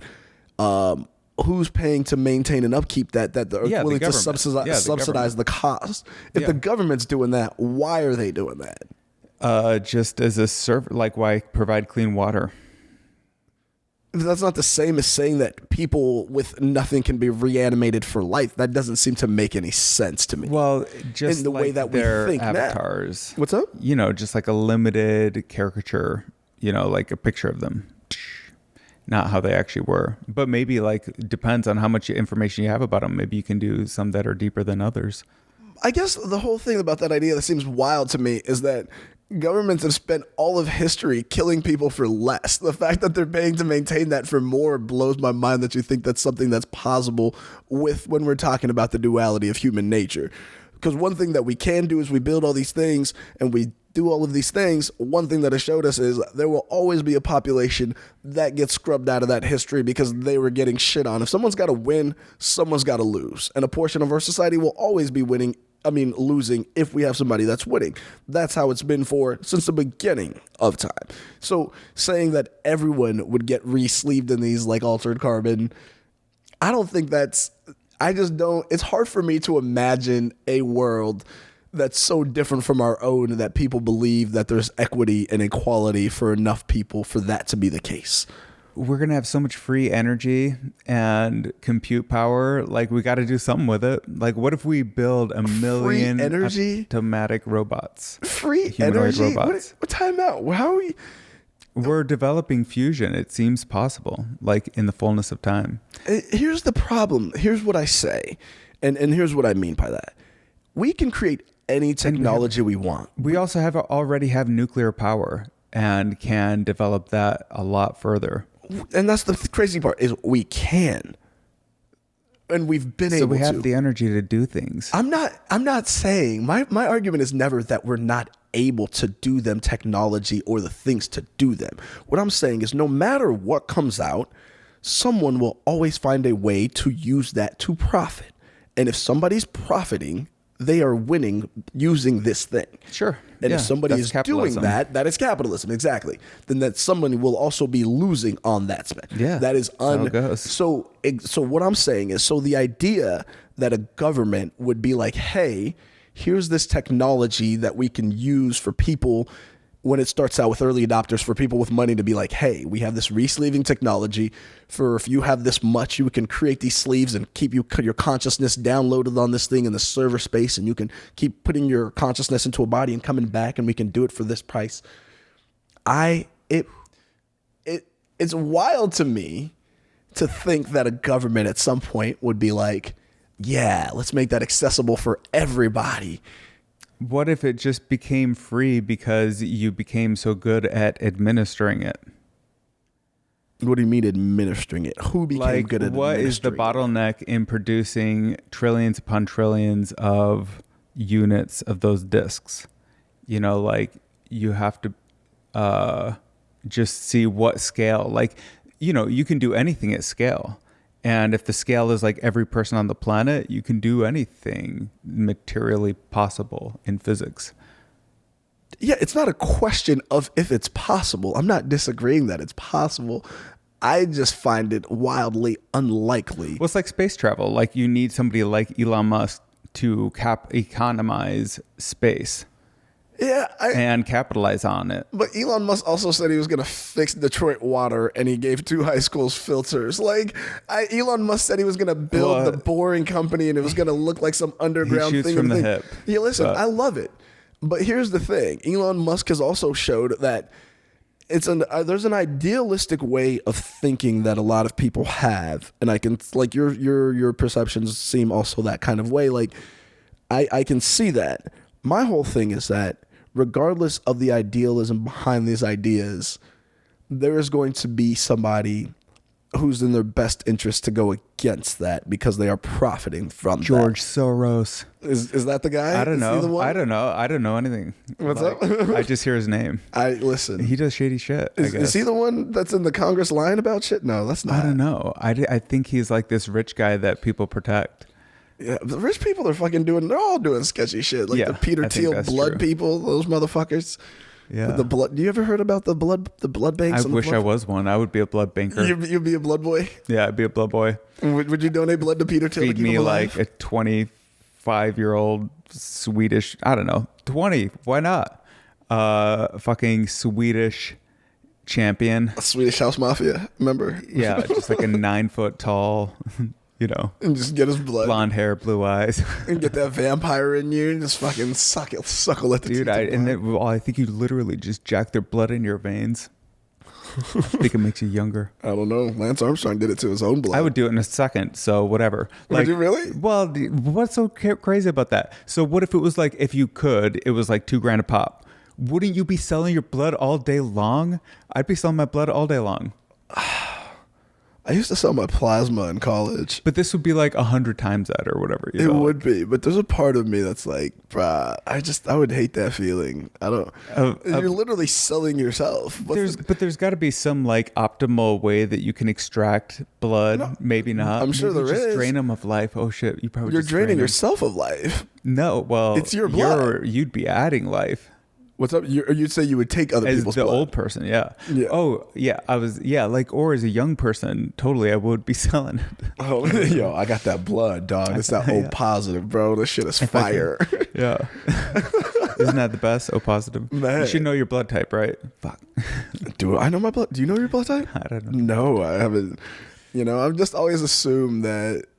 Yeah, fuck it. I hope I don't need to know my blood type. If I do, things went.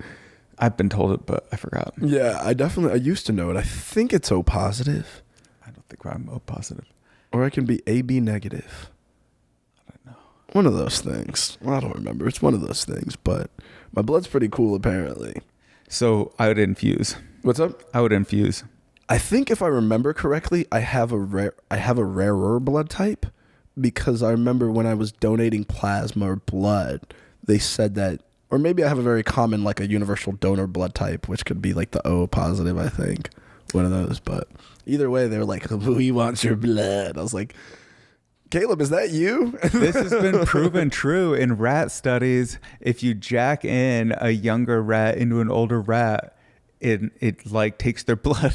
Oh, it's total vampirism. Yeah, absolutely. That's crazy. It's how Lance Armstrong won all those Tour de France's and never. I thought you just jacked in steroids. No, what Lance Armstrong was blood doping. So blood doping was he would take his blood and store it, freeze his blood, right? And his blood, and he's clean. He'd take his clean blood and he'd store a bunch of it. And then he would do a cycle of like whatever he was doing, anabolic steroids or whatever, HGH, while he's training and all that stuff. He does a cycle of that. And then he would cycle out the doped blood with his fresh blood when he had to take drug tests. So then he's clean on that's why he never got cut on a drug test because it was his blood and it was clean. That's essentially what you're doing. You're taking a younger person's blood and then you're putting it back in your system and cycling out with your own blood. Well, wait, was he using it to pass tests or was he using it to enhance himself? He was using it to do both because if I take clean blood that has so he was putting that blood back into a system? He was cycling that bad. That's what blood doping is. Your blood, you're cycling. It's the same thing. You're cycling in new blood with fresh oxygen and clean that's drug free.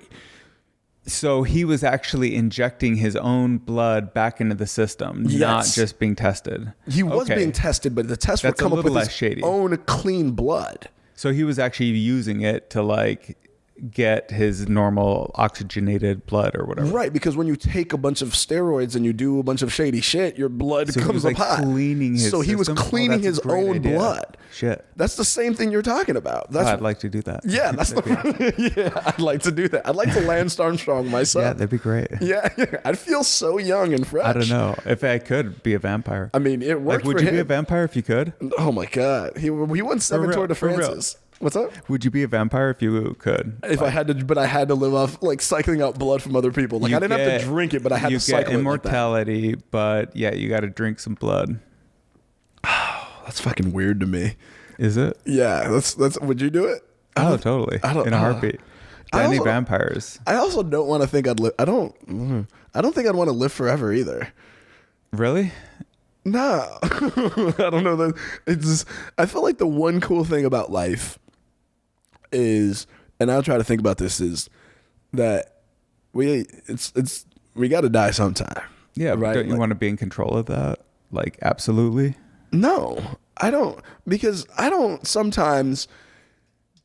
This is going to be very counterintuitive to most people. I don't think what I always want and how I want things to go is the best for me. Like in the sense that, like, if we all knew what the best thing for us were, a lot of us wouldn't be in the situations and mindsets that we find ourselves in. Yeah. Like, we don't always everyone know. caused all their own problems. Yeah, exactly. If you take in the fact that you got yourself to all these problems you're in, you're like, maybe me deciding this isn't for it. I also don't want AI deciding it for me. What if it was really good at it?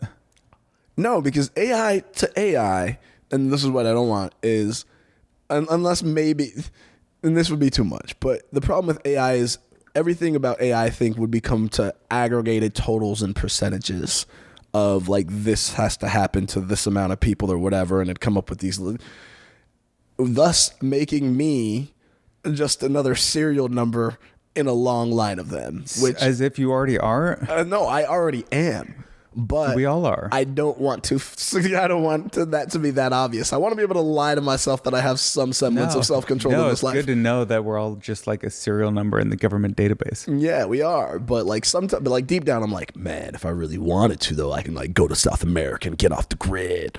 You probably could. Yeah, exactly. I could. The fact that I have that option in mind makes me feel like, all right, you know what? Fuck it. I'm like a part of it. But if I didn't want to be, like, at any time, I couldn't be. But I would hate to live in a world where I didn't have the option to then be off of that. Where would you go if you just wanted to, like, you know, fuck off? Where would I go if I wanted to fuck off? Yeah. Like, but for like a couple of years, maybe. South America would be number one right now, and then Asia. Well, actually, between South America and Asia, because those are two continents that I haven't spent enough time on. Like, I haven't really been to a lot of South America, and I haven't been to Asia yet, and so those are like two places. So I have a trip lined up, my South America trip. Go to Peru because one of my good friends' family owns like a bed and breakfast out there. Check out a lot of the sites, just because I want to see like a lot of the Inca stuff, the Machu Picchu stuff. I know it's touristy now, but I think it's cool to just see that stuff anyways. Yeah, just see history. Yeah, and then I'd want to go to Brazil, check out Rio, check out the rainforest, and just go travel there.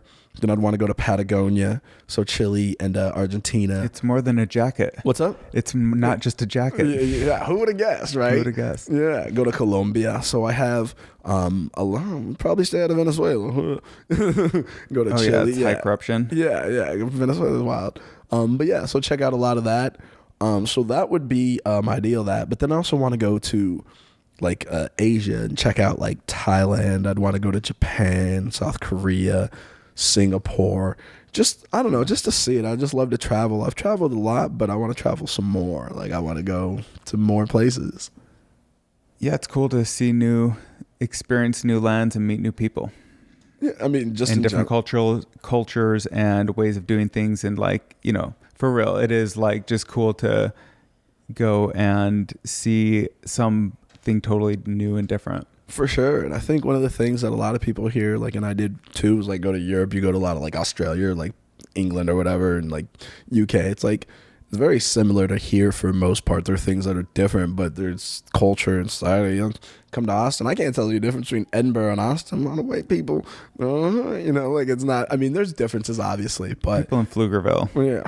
Fucking. Right. So I don't know. I feel like there's that, but I think it'd be so different there. I'm hoping. And I want to go back to Africa. That's like the ultimate trip. I was born in Africa, so I want to go back to Africa. I haven't been back since I left as a child. It would be cool. So, but they say that Lagos, Nigeria by 2050, I want to say they say, or 2100 is going to be like the most populated city in the world, or like this like cultural hub of a big part of the world. It's what is it called again? Lagos. Lagos. It's the capital of Nigeria, which is has like one of the up and growing African populations. And where is that English in the country, geography wise? In the continent. in the continent. Yeah, you know, thank you. Yeah, it's like north central. So I don't know if you know the way that Africa looks like. It's got this part and then it like juts out around here. Yeah. Nigeria is kind of like in this middle portion up here. So it's like the central, not too far in the north, but like it's not Egyptish. A little south of Egypt. Yeah, it's a little southwest of Egypt. So, but like almost central. Like Egypt's very central, so it's almost like in the same line, but just a little south and like a little bit to the west. So, well, to the So that's cool. But yeah, so Nigeria's I don't know, man. Africa's have you do you ever listen to like the Joe Rogan podcast, by the way? Oh yeah, I've heard it before. So you've heard, I mean, but like some people like everyone knows it, but like do you listen to it like consistently? Yeah. Oh, yeah. okay. I'm a subscriber. Oh wow. I'm a subscriber. I'm gonna make it. Keep on subscribing. Okay. Anyways, but one of the guys he had on there, his name was like a Siddharth Kaur or whatever. He was the journalist that talked about mining in the Congo. That was that episode where Joe Rogan just kept going. And it was just like, there was just deep sighs from Joe Rogan as this guy just talked about atrocities of mining in the Congo that produces all the electronics that we have. Yeah, we like to talk about it. We don't like to do much about it. Yeah. It was a very interesting thing. But like, so that's the country I was born in. Oh, wow. Yeah. Congo. Yeah, the Congo. So that's where I was born. But yeah, so like when we talk about well, how did you come to find yourself in America? Were you, like, when did your parents migrate? So my parents moved. My parents moved here when I was like 1, and my parents came, and then I came like 4 years after that. So me and my siblings were like separated in Africa for like a while, and then we all like met up and then came to the United States. And then like I met my parents when I was like 4. I was like, hey, what's up? And they're like, who are you guys? Listen, I've been on my own for a while, guys. I got this. And they're like, you are your parents, Benjamin. I was like, listen, I parent myself now. No, but yeah, so there's like we call it the lost years because no one really knows kind of what happened in my life. Like there's like 4 pictures of me total from like a 3-year span in my life where I was just kind of like, it was like a 2-year span, but yeah, it was a little, I don't know. It was, yeah, it's a very wild story. But anyway, so then we met up with my parents and then we moved to Colorado. So that's where I like grew up and spent a majority of my childhood. In Colorado? Yeah, so I grew up like right outside of Denver, and between Denver and Boulder was like a majority of where I grew up. So what was the delay, if you don't mind me asking? Like, why were you guys separated? Because we couldn't get visas to get out of the Congo. Oh, yeah. Yeah, so they couldn't. They physically would not let us out of the country. That's funny. I mean, not funny. It's just, that's terrible, but it's funny how life works like that. Yeah, it wasn't ideal, but I don't know. It's I don't know. It happened the way it did, and it's like looking back on it, like when I tell people like about that whole story and like being in Africa and all the stuff that happened, people are like, oh my gosh, it's so crazy and traumatic. And like, do you remember 4 years old? I don't think I remember 4. I remember stuff from being in Africa when I was like 3 years old. Wow. Like I remember it's the thing is like the things that I remember, they're heavily traumatic. They're not like traumatic, but they're like impact moments in my life. Like I remember those like specifically. They play like movies in my head sometimes. I remember them, and my mom wasn't even there, so she would have never. I used to tell her these stories, and she's like, "That's not true." But finally, probably when I was like in my early 20s, one of my uncles that lived with me in Congo during that time came, and I was telling my mom about a courtyard I used to play in with these kids. And then the neighbor having this pet monkey that used to come over when I wasn't eating, and I used to tell my mom this stuff. And she didn't think it was real. My uncle was like, yeah, then they had a monkey and used to play with these kids in this courtyard in this place that we lived in. And I was like, I remember that. Like you played with it? What's up? You played with it? What do you mean? The monkey? No. I was terrified of this monkey. Oh. This monkey scared the shit out of me. Oh. You know, like the monkey screeching at Chris and Family Guy? Like that was literally my childhood in Africa with this neighbor's monkey. I was terrified of this monkey. That's why I remember that monkey, because it was like a very high impact moment in my life, was this monkey being like the bane of my existence. And I remembered that. And my mom was like, that's not true. I was like, Mom, where else would I get this from? Yeah. And then my uncle was like, yeah, they had it. And so it was just like, I tried to tell you. Yeah. So there's certain memories like that from Africa that I still have. But not a lot. Like I don't carry like a lot of that, but which is funny because I can't even remember like yesterday, but I can remember that. Yeah. Short-term memory, probably the weed. Yeah. Stay off. Yeah, it's a nice cloud. It's a nice barrier. Yeah, no, I don't know. Just been on a lot of rants. Yeah, dude, we have been ranting. But what were we talking about before weed and the cloud? So what? What were we talking about before weed and the cloud? We were talking about Joe Rogan podcast, being from Africa. I don't know. Yeah, we I don't know. We've been talking about a lot of things. Fuck. Yeah. All right. Well, how can we consolidate? Are you trying to say we should wrap this up? No. How do we recap? What have we talked about? Well, let's see. We talked about AI a lot. No. What else? We talked about, I think you have a very This is why we need an AI to AI list the topics live. The topics. Yeah. I think it would be possible. Probably. Or we just get like a producer. That's true. Yeah, we just keep humans in the mix. Well, was anything interesting about what Rogan? Yeah, we were talking about Tom Cruise and fucking cults. Is there is Apple a cult? Apple's definitely a cult. Okay, so what is a cult? Like, are Mormons cults? Mormons more of a religion. Is Gemini a cult or whatever? Or is astrological a cult? No, because most people don't do anything with them. Well, what is a cult? A cult is first a bunch of idiots. No, just kidding. No. I think a cult is like anything. I think they're very similar to a religion. I think the difference between a cult are it's like a religious framework. Yeah, they're very similar. I think the only difference is the godlike figure. For a cult, that's usually like the leader, and religion is someone larger than an individual. Like every religion's got like a Buddha or an Allah or like a Jesus or someone like bigger, versus a cult is like, I am your leader, Jim Jones, listen to me. And I think so religion and cults very similar, but I think religions are things that have gotten past the individual leader into something bigger than itself, and cults are more so. I don't know if that's a real definition, but I guess that's where I delineate the difference. But they have very similar. Yeah, because cult has like a negative connotation to it, whereas religion has a positive feeling. Yeah, I think religion generally, I guess the difference is like when I go to church, I leave and I feel pretty good. Like you go to black church and they like sing hymns and you feel pretty good. Like black church will make you feel good when you're in there clapping and singing and they be hitting the choir and the piano and you be like, oh, this is funky. This is good.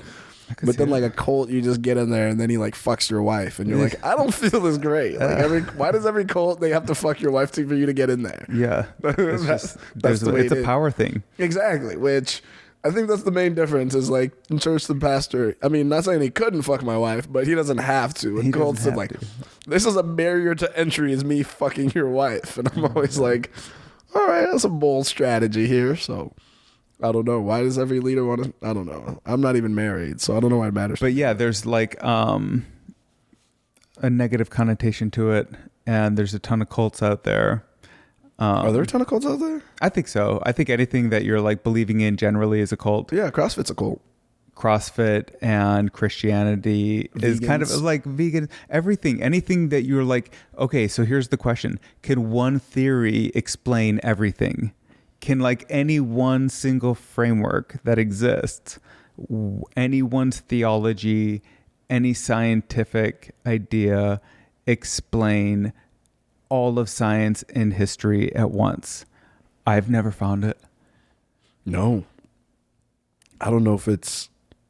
No, I just don't. Well, like every religion competes with each other, right? Like, first of all, and they're all the same. It's so crazy.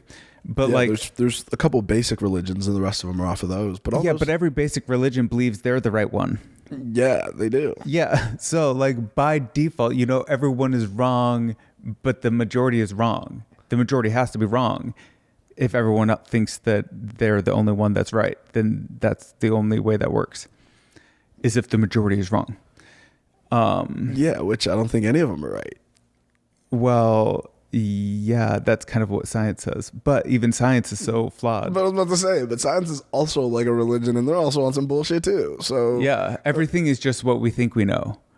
And I've always found it interesting that we like to think we know so much about things. But like if we look back like 100 years from ago, like we actually do. What's up? Then we actually do know so much about things. We do, but we don't know everything in the sense that we don't know, like there's still so much more that we don't know. In 100 years from now, we will know so much more. Yeah.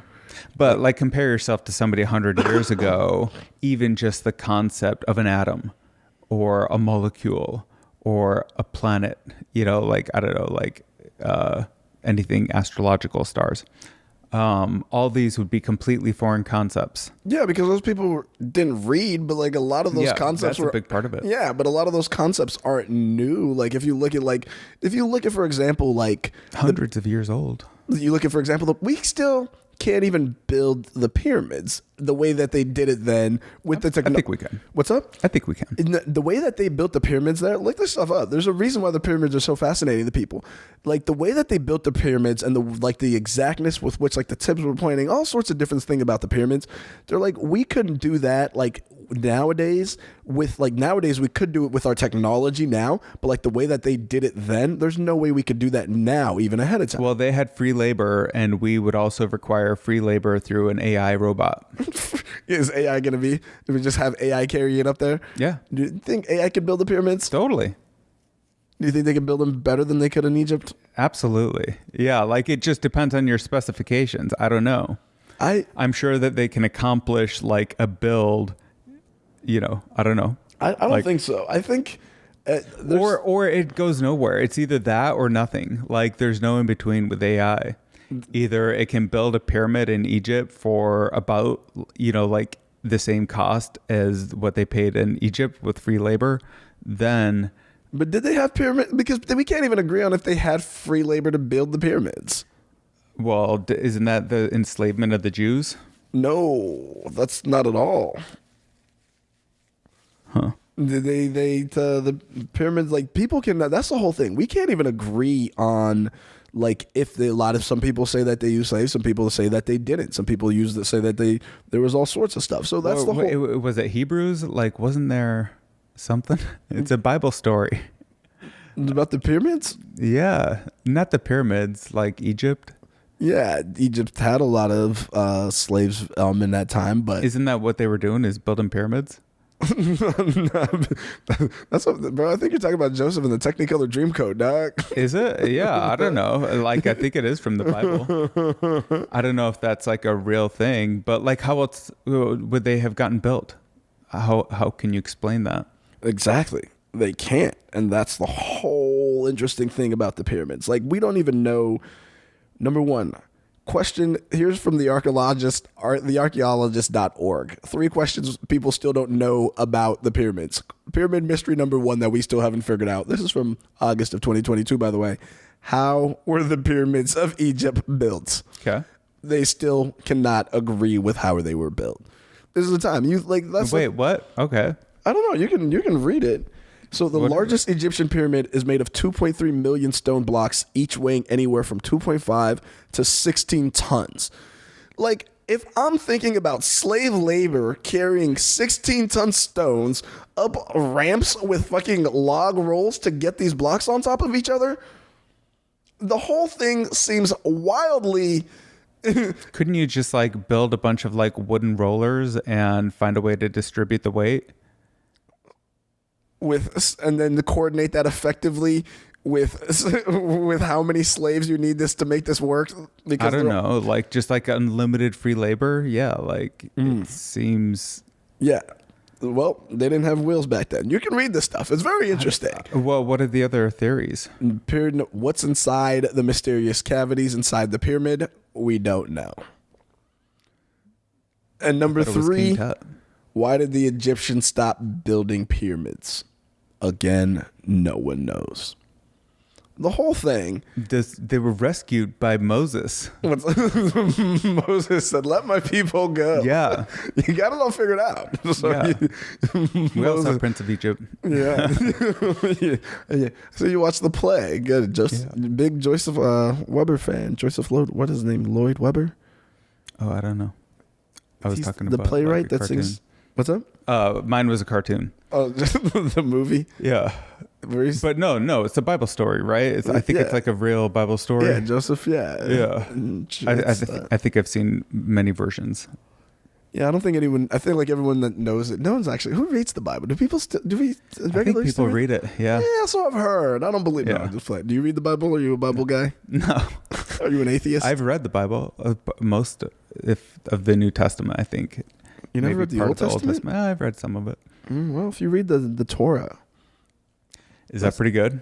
The Torah? Religious documents are pretty interesting. The Torah, that's the New Testament, mostly.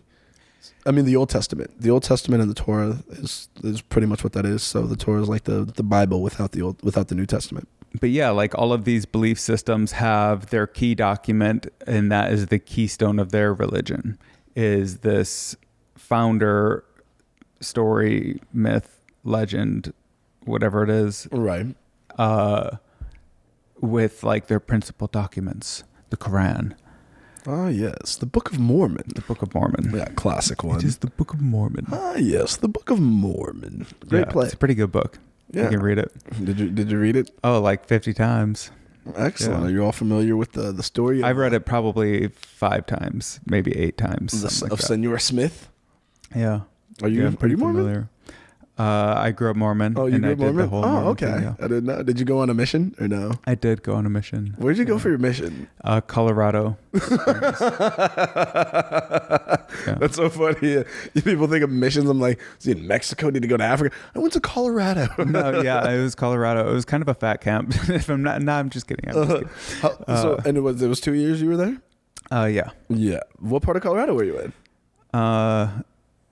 Springs. In the Springs. Yeah. Okay, yeah. I grew up Air Force Academy, basically. Yeah. That's like Fort Carson or whatever is out there. Yeah. Fountain Fort Carson, that's what it is. Monument area.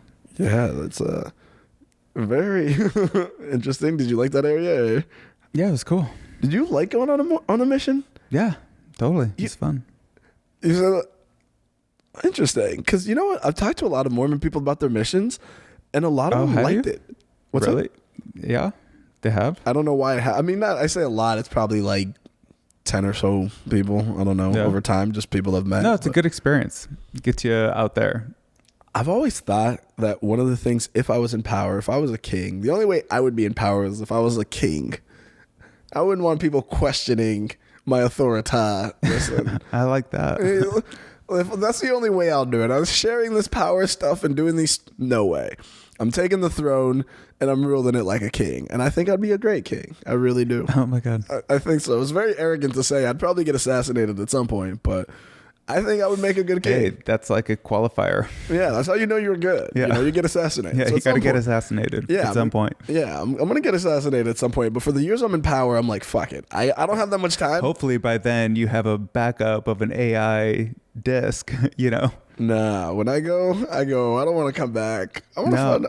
We need to build a machine that lets everyone download themselves. So when you die, you got like 6 months before, and you can choose to download your mind into a VR. Okay. Everything else it's an avatar. It's like a capture. It's like taking a photograph. It's whatever you were then. And maybe it can even learn. I don't know.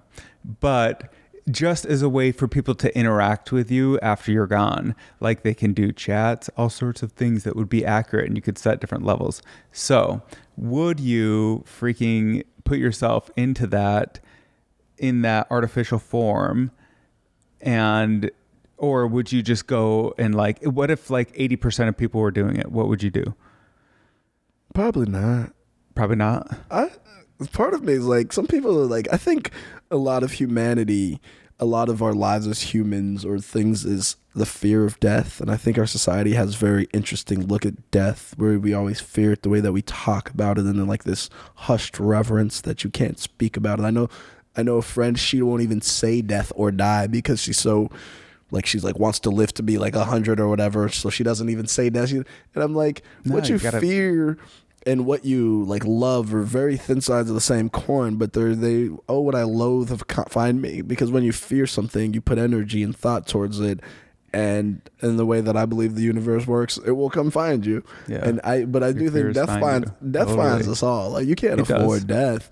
And so, what's up? It does. Yeah, and I think a lot of what like people do, like try to leave a legacy. That's why a lot of people, like, they realize that they want to have kids so their name can move on. People want to fucking put their name on a building. What would be a fun number though? Like if you could maintain your health span at age, like say, 30, forever or whatever. You could just like basically have more control over your biology for like an indeterminate amount of time, like maybe up to 200-300 years, maybe up to like 800. I don't know, whatever. That's crazy. But like even just like adding 100 years is like crazy. And what if it was possible for people to engineer these solutions? Now, is it going to happen in our lifetimes? Probably not. But down the line, humans will inevitably put the energy requisite to build both like solutions to death through VR type mechanisms, Neuralink, just download your brains. I don't know. Maybe none of this will like, people won't adopt it because it is too weird. But it seems that down the line, what was I saying? Well, consciousness is being downloaded right down the line. I think yeah, like we're gonna have these different AI solutions, and one of them is gonna be consciousness downloading. To cure death. Here's the thing: you say death, curing death. Well, the funny thing, you say solution to death as if death is a disease problem or something that we can solve. I think death is no. I view death differently. I think death is on the flip side of life is death. They're the same coin. In order to live, life, there has to be death. And the one constant of life has always been death. They go hand in hand. You can't have both without the other. So because of their intertwinedness, they're just opposite sides of the same coin. I think what I really enjoy about life is that everything has a risk equated with it.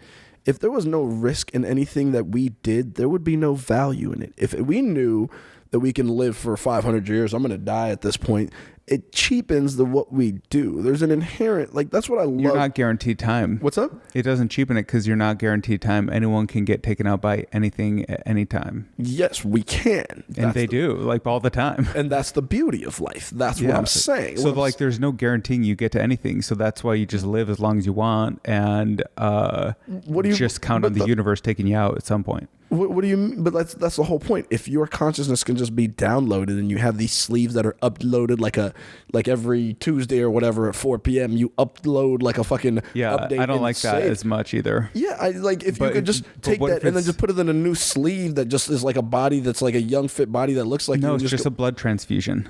What's up? It's a blood transfusion. And it keeps you alive for 100 more years? Hundreds. I wouldn't want that either. But you're like one day it's going to be like the most random accident or whatever. Like something takes out everyone eventually. Stars and planets get taken out. Yeah, old age gets taken out for most humans. We have... Yeah. I mean, not for most humans, but I think like every human has its age. Like I don't think that would be for a better society. I don't think it'd be for the betterment of everyday life. Why not? What's up? Why not? Because the inherent risk of knowing that you have a finite amount of time and not knowing what that finite amount of time is, but knowing that just as long as I keep doing this, if things go well, I could live forever. I could live hundreds of years. You're just not guaranteed anything. You're not. And that's the whole point. You're not guaranteed anything. Yeah. But if I'm taking this stuff and I'm like, yeah, that guy over there is 374 years old, that changes my perspective on time versus knowing like, yo, the oldest human's been like 121. If the things went the best they possibly ever could, I might live to be like maybe 100. Like that's a whole different thing to being like, oh yeah, dude, if I just keep getting this new blood, I'm going to be out here to be 474 years old. Like that's a very different, those are two different frame of references. And I think if we make it to live 100 as a human, you fucking did it, bro. That's enough. Like your time came, your time went, and that was the end of it. I think that's the whole idea of being human is making the best of that and living that. Well, I think that's true, but the limit is going to be imposed no matter what. So why not have a little bit more control over when you die? Because control is, I don't think we have.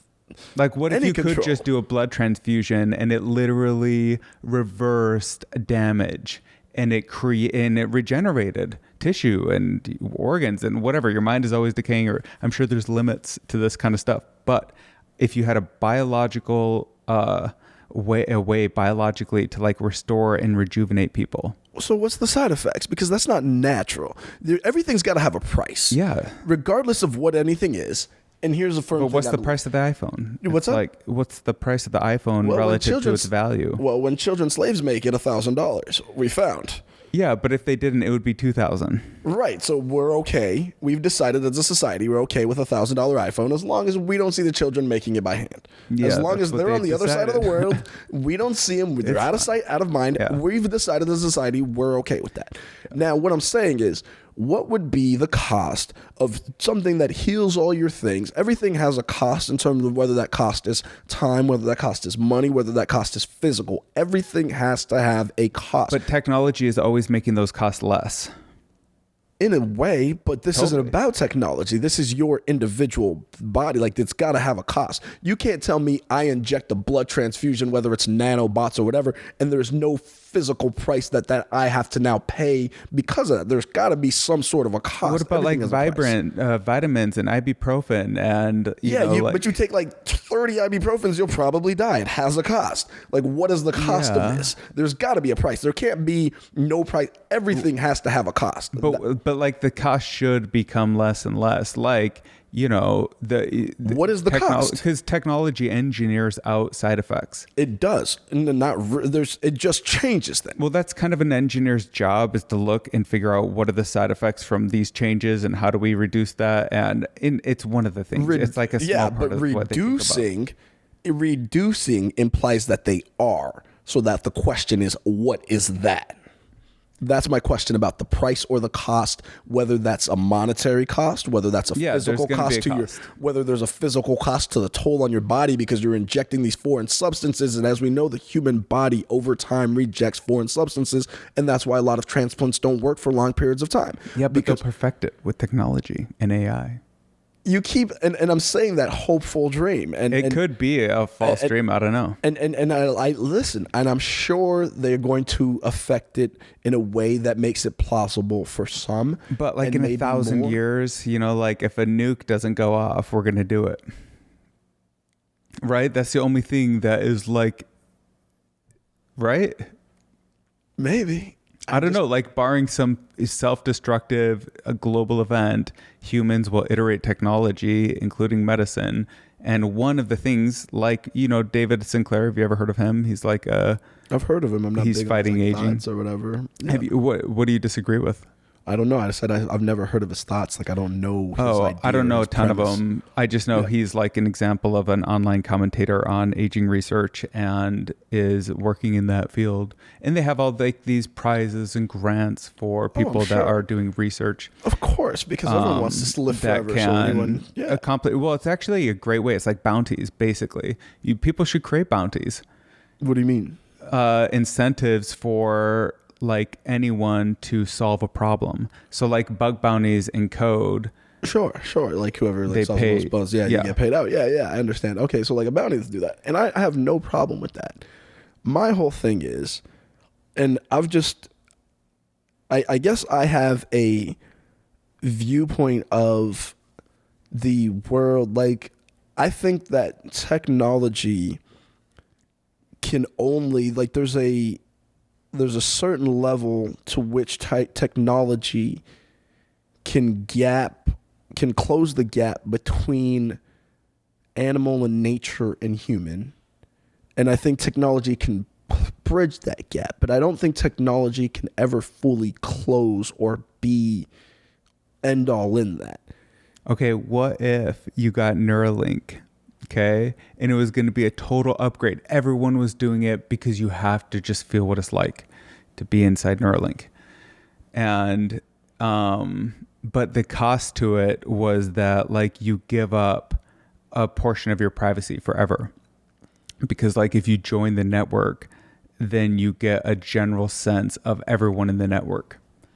Right, so that means once I join it, the cost of that is now at any given time my privacy is always, I don't have any privacy. People can always access my brain and what's going on. And that's what I signed up for. Right. That's the downside of it. The cost is that, yes, I'm connected to everyone else, but being connected to everyone else means they're also connected to me. So they can access to me the same way I can to them. Right. That would be the price of that. Right. Yeah. If we're all connected, privacy would be the price. Yeah, exactly. We'd lose our privacy because like the privacy in the sense that like I don't have my privacy, which means people can access my thoughts and what's going on, and I can do the same. That's the trade-off. And you gain the network. Yeah. I gain access to the network and by giving up my individuality and privacy and thoughts. Yeah. Is that worth it to me right now? It seems no, but at a time later. But it's like all knowledge, all information from everyone. I don't know. Like there'd be a reason why people would want to do it. Yeah. Well, I mean, that would be the reason, right? Because you'd be able to access that all in real time. Yeah. And that would be the benefit. The benefit is like, hey, anything somebody learned, everyone knew. Yeah, exactly. Everything that they were putting out there, you can know as well. I do think, I don't think I'd want to be a part of that. I think I know like 4 things now and my brain already hurts. Like there's all these geniuses that can handle all of that. I think that would create a lot more problems for individuals than it would solutions. We like to think, and this is what I'm talking about when people are educated, they like to think just more knowledge. We just need more knowledge and more people knowing more. That's going to be better. I think that is better. To a certain extent. Too much of anything there's too much of a good thing is a bad thing at a certain point. No, ignorance is never good. I'm not saying ignorance is good, but there's too much of knowing. Even I forgot I don't know if it was Einstein or someone was talking about books. He's like, at a certain point, I read so many books, I had to stop reading books because I had too much information in my head in terms of I couldn't now differentiate what was my own original thought versus thought that I'd read in a book, and I couldn't differentiate those two, so I had to stop getting. There's a downside to everything.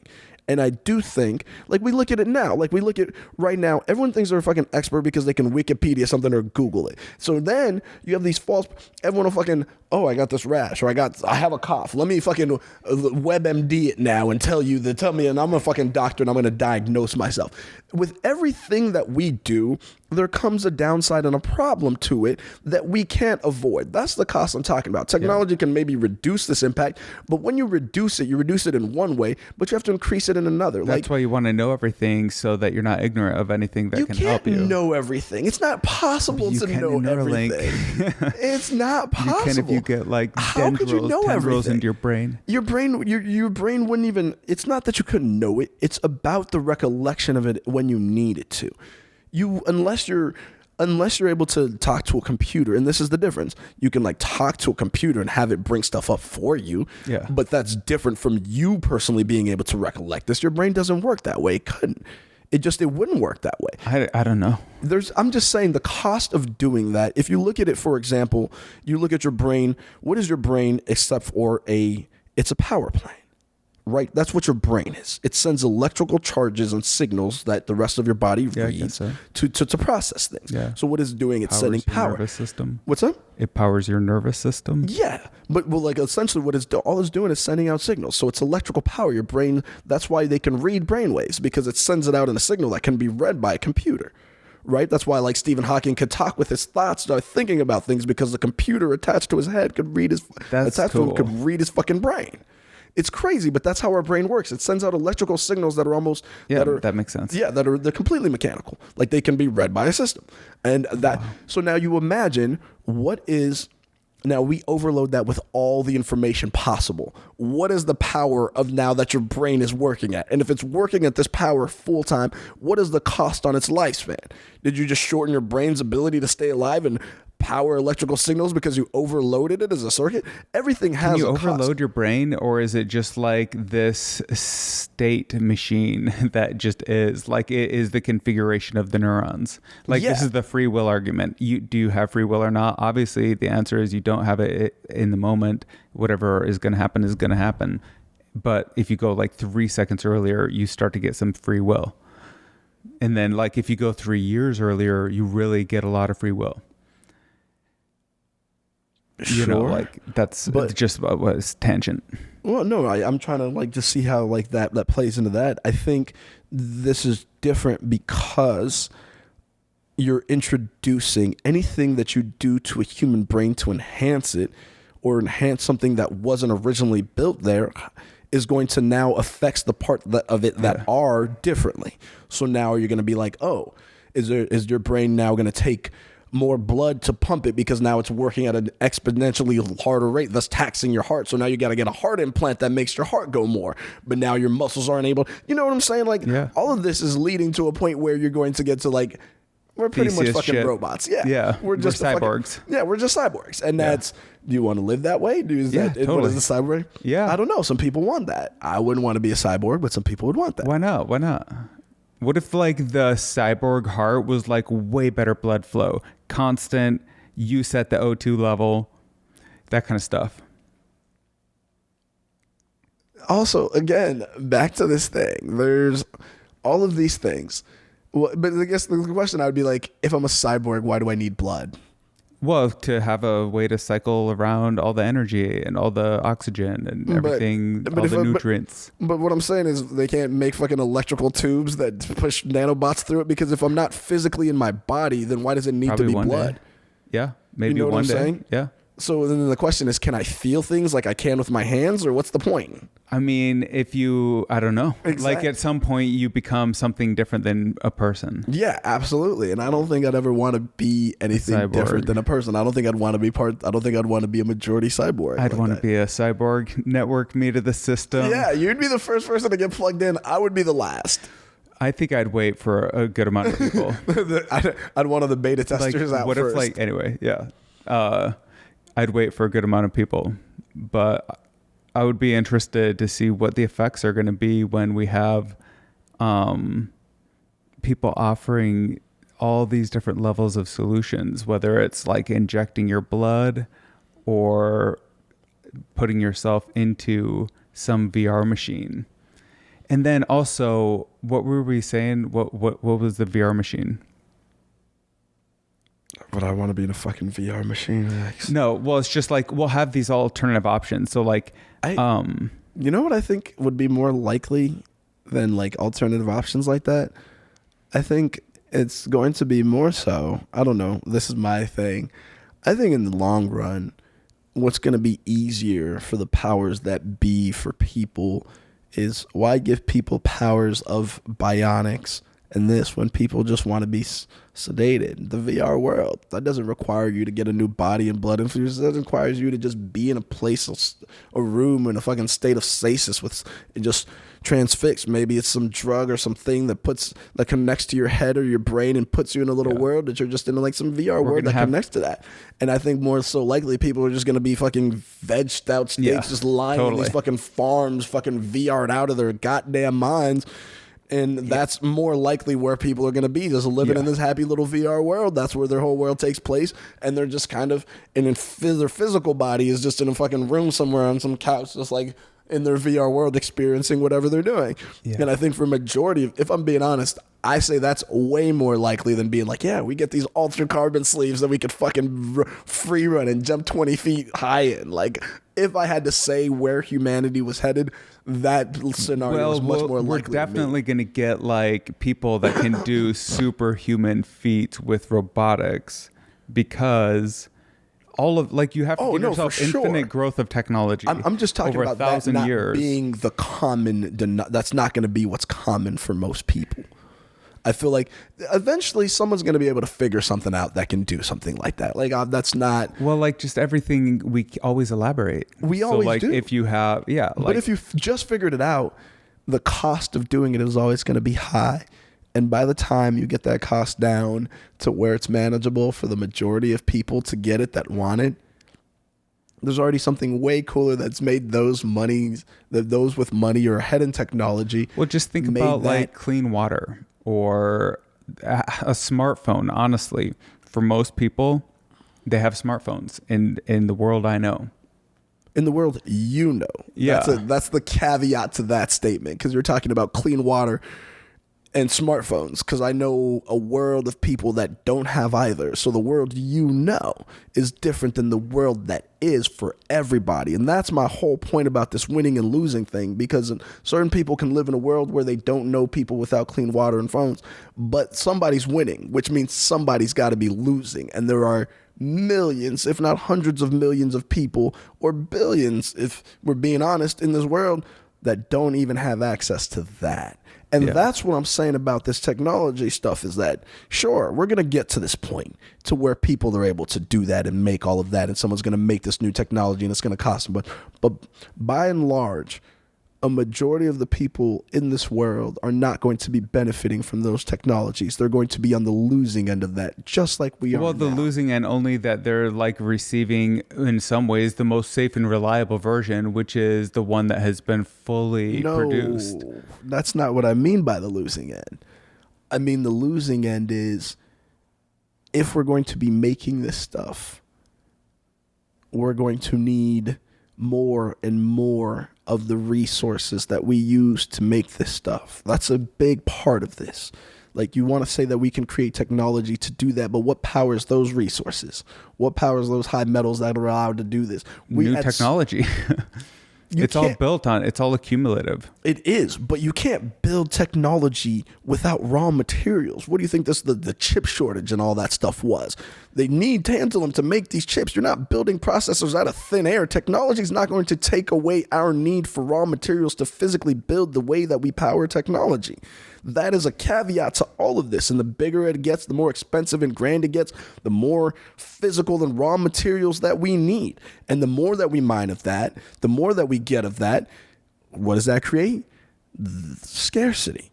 And that's what's going to make the price of this, that makes it inaccessible for most. But everything is renewable. Everything is renewable? Basically, yeah. Like if you have a proper recycling program for it, yeah, you can make everything renewable. Like iPhones are a good example of something. Then you're saying with the plug, you don't have the plug, but they are kind of more renewable in the sense that I think they analyzed the waste products and the plugs were high. Hopefully it's not just corruption. But either way, they have this program where you can return your equipment. Sure. And then they take it apart and like get all the valuable metals out and recycle them and store the rest so that like over time they can like process it and recycle it. I guess my question is, how do you think we have a garbage island the size of Texas in the ocean if everything is recyclable? People are very bad at renewables. Yeah, people are very bad at renewables because a lot of the stuff that we do don't renew the way that people tell you they do. Coal plants work great. Things don't.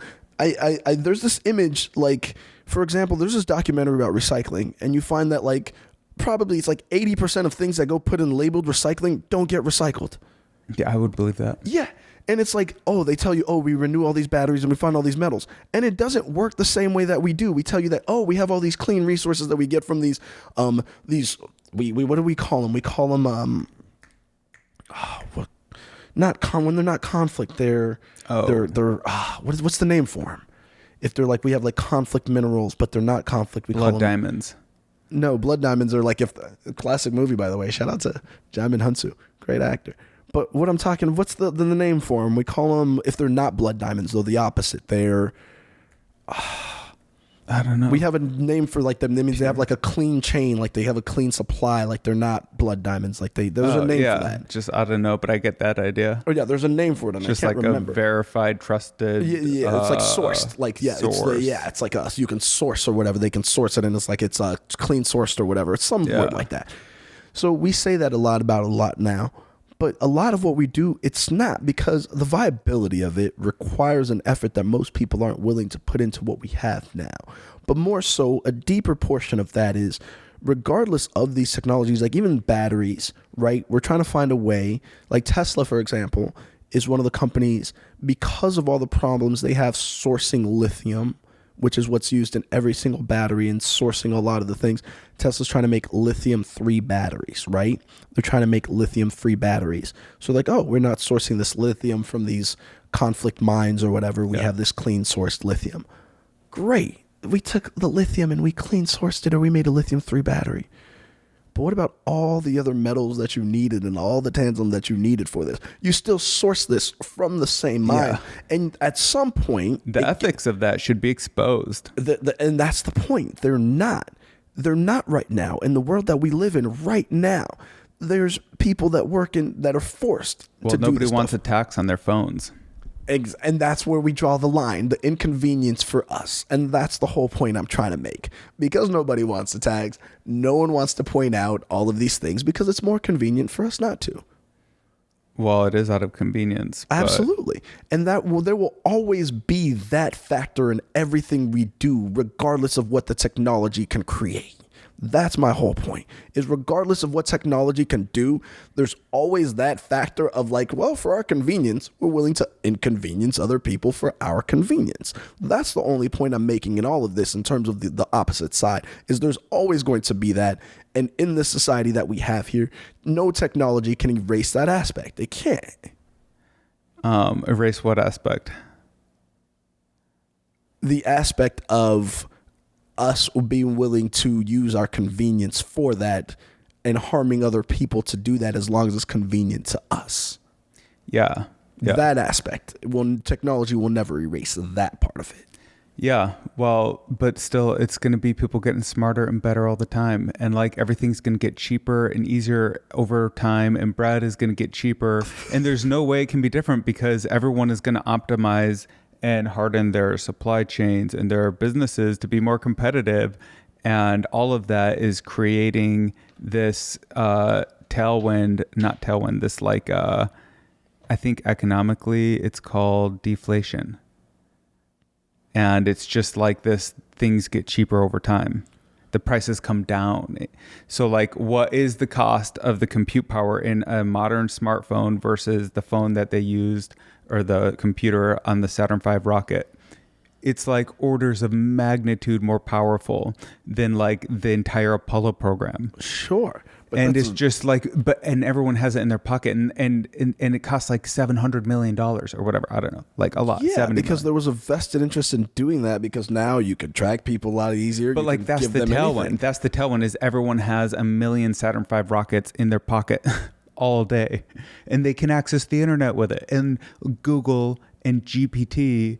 And all of these ways to like find solutions to problems and answers to questions exist. Yes, but at the same time, all of these things and these waves of now studies have shown that hormones and testosterone and all of these things are being affected by that. So we're seeing people with higher rates of depression and autism and cancers and rates that we've never seen historically.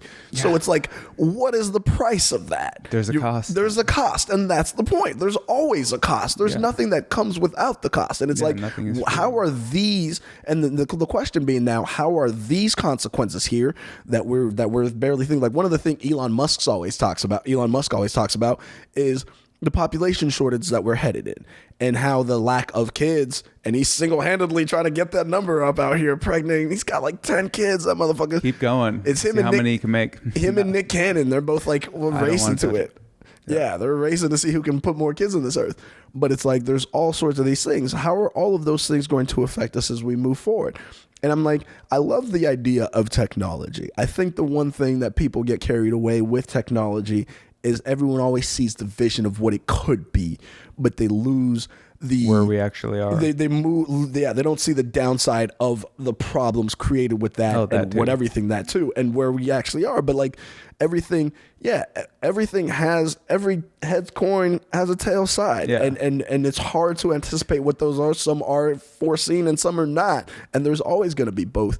And but you have to admit, like that throughout time and history, things are better than they've ever been times 1,000,000,000,000,000%. Sure, in certain aspects, yes. But just like in terms of convenience and luxury and opulence and safety and all things, and opulence, wealth. Sure. And all things wealth, sure. But it shows that people are unhappier and more depressed than they've ever been at other time. That's the cost. Is it better? That is the cost. I think it is better. So here's the question. Would you rather live in a much simpler time where you have love and happiness, or you live with all this opulence and you feel alone and depressed? That's a question that each individual can answer. I think we can have our cake and eat it too. What's I think it is possible to have your cake and eat it too. I totally think it's possible. If you get everything like really well, organized. I mean, if you believe it's possible to have your cake and eat it too. Well, in terms of technology, it kind of is inevitable because it really is going to make everything cheaper and easier to produce and more high quality in every way. And compute power will come down. I don't think that's the case. Like, for example, you talk about high quality and better in every way. I was in Scotland back in August. You know that in Scotland, they don't allow you to put high fructose corn syrup in the sodas or in any drinks out there. But that's like a cultural... It is a cultural thing. And that's my whole point here, is that we decided here that it's more important for profits for Coca-Cola than the health of the people that drink the Coca-Cola. So we allow for we decided that as a people, that everyone's like, yeah, the company business needs to make their money. All I'm saying is we consistently make these choices that give me little faith that the choices that we make in the future are going to be for the betterment of everybody. Society time and time again has showed us that is not the case. But that's only recent history. Like if you take the long view of history, you know, like thousands of years for sure, but like hundreds of years. I think also. We just have less access to the historical records there. But we know that people like lived in squalor and suffering for every moment of history until just like the recent 1500s, 1800s. They lived in 2000s. Squalor by our standards. They didn't have our technology. And people will look at us and think that we lived in squalor, right? Like that is the growth, that is the tailwind of economy and technology. Yeah, but just because things look prettier and we have access to smartphones doesn't necessarily make it better for each individual. That's the point I'm trying to make. Cost. Exactly. I agree. The cost. I just there's a cost to everything. That's been my whole point with this whole time. But I just don't think that that's necessarily the only most important thing. One, and two, I don't think that's necessarily the only way it could go. That's all I'm saying. That's the way that people see, like, oh, obviously this is the way that it's got to go. Not necessarily the way that it could go. There's billions of ways that it could go. There's plenty of possibilities in the universe.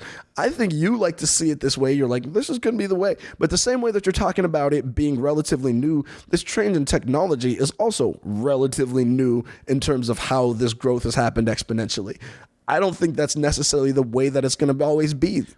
Well, but certainly we have plateaus, like, you know, like you're saying. And is that what you're saying? Not only plateaus, but the law of diminishing returns. Exactly. Right. At some point, you reach a point where the returns of whatever you're doing are no longer worth it. And I have no doubt that technology, the way that we move and the way that we're doing it, will reach that same point. I have no doubt that it has to. But then those plateaus become platforms that you build the next technology on. I don't think they're plateaus as much as come down. It's like more so like it goes back in waves. Well, but the maintenance cost for technology is so fair. It's so fair to who? I don't know. It's like so cheap. It's so cheap.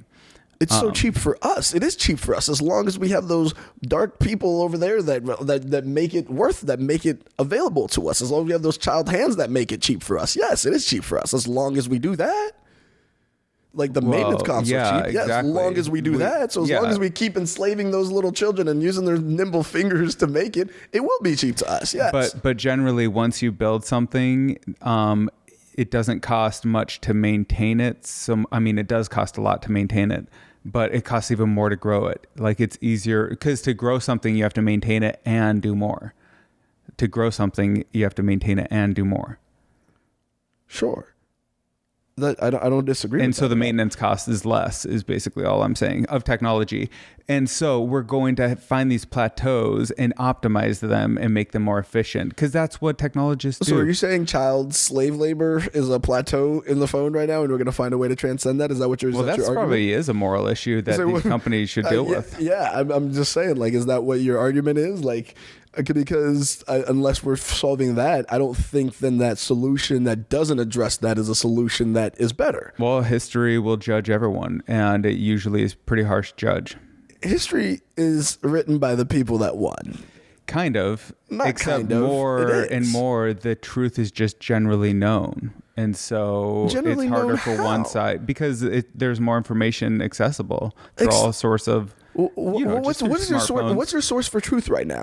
A smartphone, but like you imagine, I pull out my smartphone. Where am I going for truth? I'm going to Fox News, CNN. Where am I going for truth? I think you just have to get inputs and then determine what you. But I'm asking you right now to show me an example. Like you're saying, it's more accessible to get truth and find out. Like, give me an example. Like I have a smartphone, I can access the whole. Well, I think there's a lot of commentators out there that people pay attention to, and they rely on them to, in some way to provide a lens. Right, and that's the whole point. I don't think there's as many of those commentators with as big of a platform as is possible. And I don't think that, and I think the one thing that technology does that I think technology as it grows it consolidates us more towards a hive mind. Yeah. And that's Neurally. what I dislike about all of that is it comes more, I feel like there's less and less. Like you think about it, how many websites like people actually go on the internet? Like how many websites do you actually check on a consistent Almost basis? never. Google and whatever the next click is. Right. That's what I'm saying. We have this smartphone that can access anything at any time and all this thing. And we use the same like 5 things all the time. That's like, yeah, we can get all this. Creatures of habit. We are like, that's what I'm saying. We can get all this technology and create. We're going to find better ways to do the same things we are now. I don't think we're going to change what we do. I think we're just going to find more convenient ways to do the same thing that we're going to do. That's why I don't think technology changes society in the way that we think it does. Society, like you imagine the Model T was invented in like 1900. We still drive cars. Yes, the cars have gotten better. Now we can get there faster with the car, but the car is still a car. It still drives on a road. Yeah, but it did replace a horse, and before that, or a horse and buggy, and before that, a horse. Right, the horse and buggy is just a more inefficient car, but we're still the technology. But even the look at method that is still growth the in same. technology. So you had a horse for all of time in history. Then you get a horse and buggy, and the next day you get a car, and the next day you get a Tesla. That's crazy. Is it though? Yeah. In terms of like time, like when was the Model T invented? About 1900s. Was it 1900s? That's yesterday. 1900s. Yeah, like that 1900s. is like a second ago. Yeah. Right. Well, 1900. That's like a lot. That's like thousands of years. Well, it's like hundreds of years. Well, it's what? It's 5% of 1,000 years or something like that. I don't know. When was? I bet you the first. Actually, the first car was probably the 1800s. Now that I think about it, Yeah. it's probably the 1800s. I don't know. Yeah, the 19th century would be the 1800s. But either way, that's So, like yeah. a couple hundred years. So it's a lot of time. Yeah, it's a couple hundred years. It's maybe like 3, 4, 5 generations. How many? Yeah, but that's what I'm saying is it's changed in the sense that like now the mode of transportation has gotten a lot more convenient. The roads are smoother. The But ride there's is smoother. thousands of generations. Millions, billions. Yes, I mean, I guess if we're talking about thousands of years from now, what we're going to have, but also that's all speculation. We can't have any idea of what that'll even look like with our limited, we can guess. Well, it's either that or we nuke ourselves. That's the only other, like we're I feel either like going that's to such keep. a limited perspective. How can it only be we advance technology can be perfect or we kill ourselves off? Like there could be a million Because possibilities in between. there's- That's so limited type of thinking. Well, because if you take like an infinite timeline and you apply the efficiencies and performance that you can gain through production of high capacity production of things, and just through people optimizing systems, including the government or whatever, like all sorts of ways to make extant systems function and perform better. That's a big part of what we're always doing, is making things function better. We're creating new things and making They're still the same existing things. They may function better, but it's still the same thing. That's the point. But the costs of maintaining everything comes down over time. Did and it? Yeah, totally. Is A ton. you think a Model T is less expensive than a Tesla was?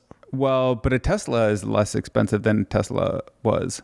And it will be even more or less expensive. I guess that is less expensive than a Tesla was, but that didn't answer my original question. Well, I don't know how expensive a Model T was. Right, but that's my whole point in it. Is we're still the Maybe same. it was about the same. It's Yeah.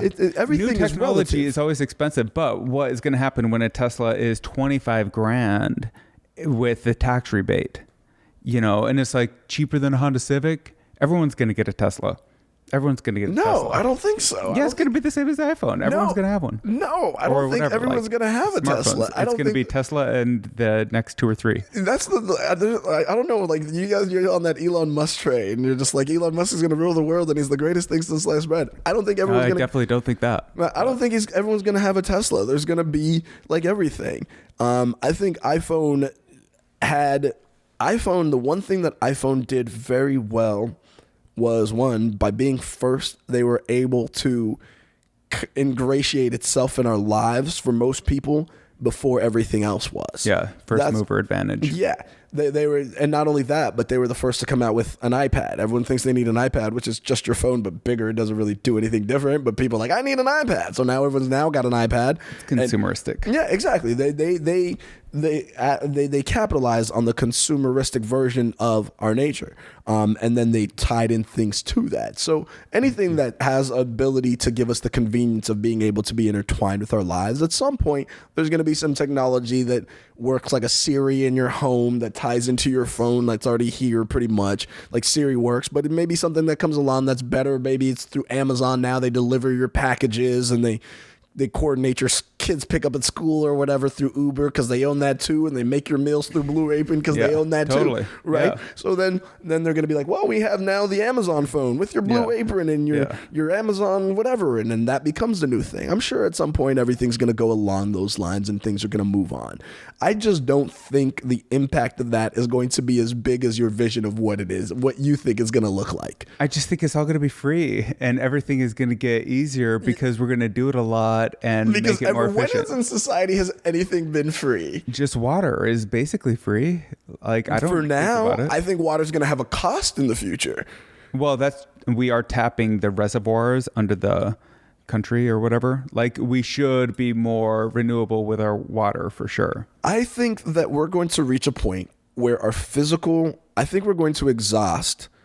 Technology will not save us from exhausting our physical, or be told that our physical resources are exhausted to where the price point of physical resources becomes so high that most people live in squalor again before the alternative.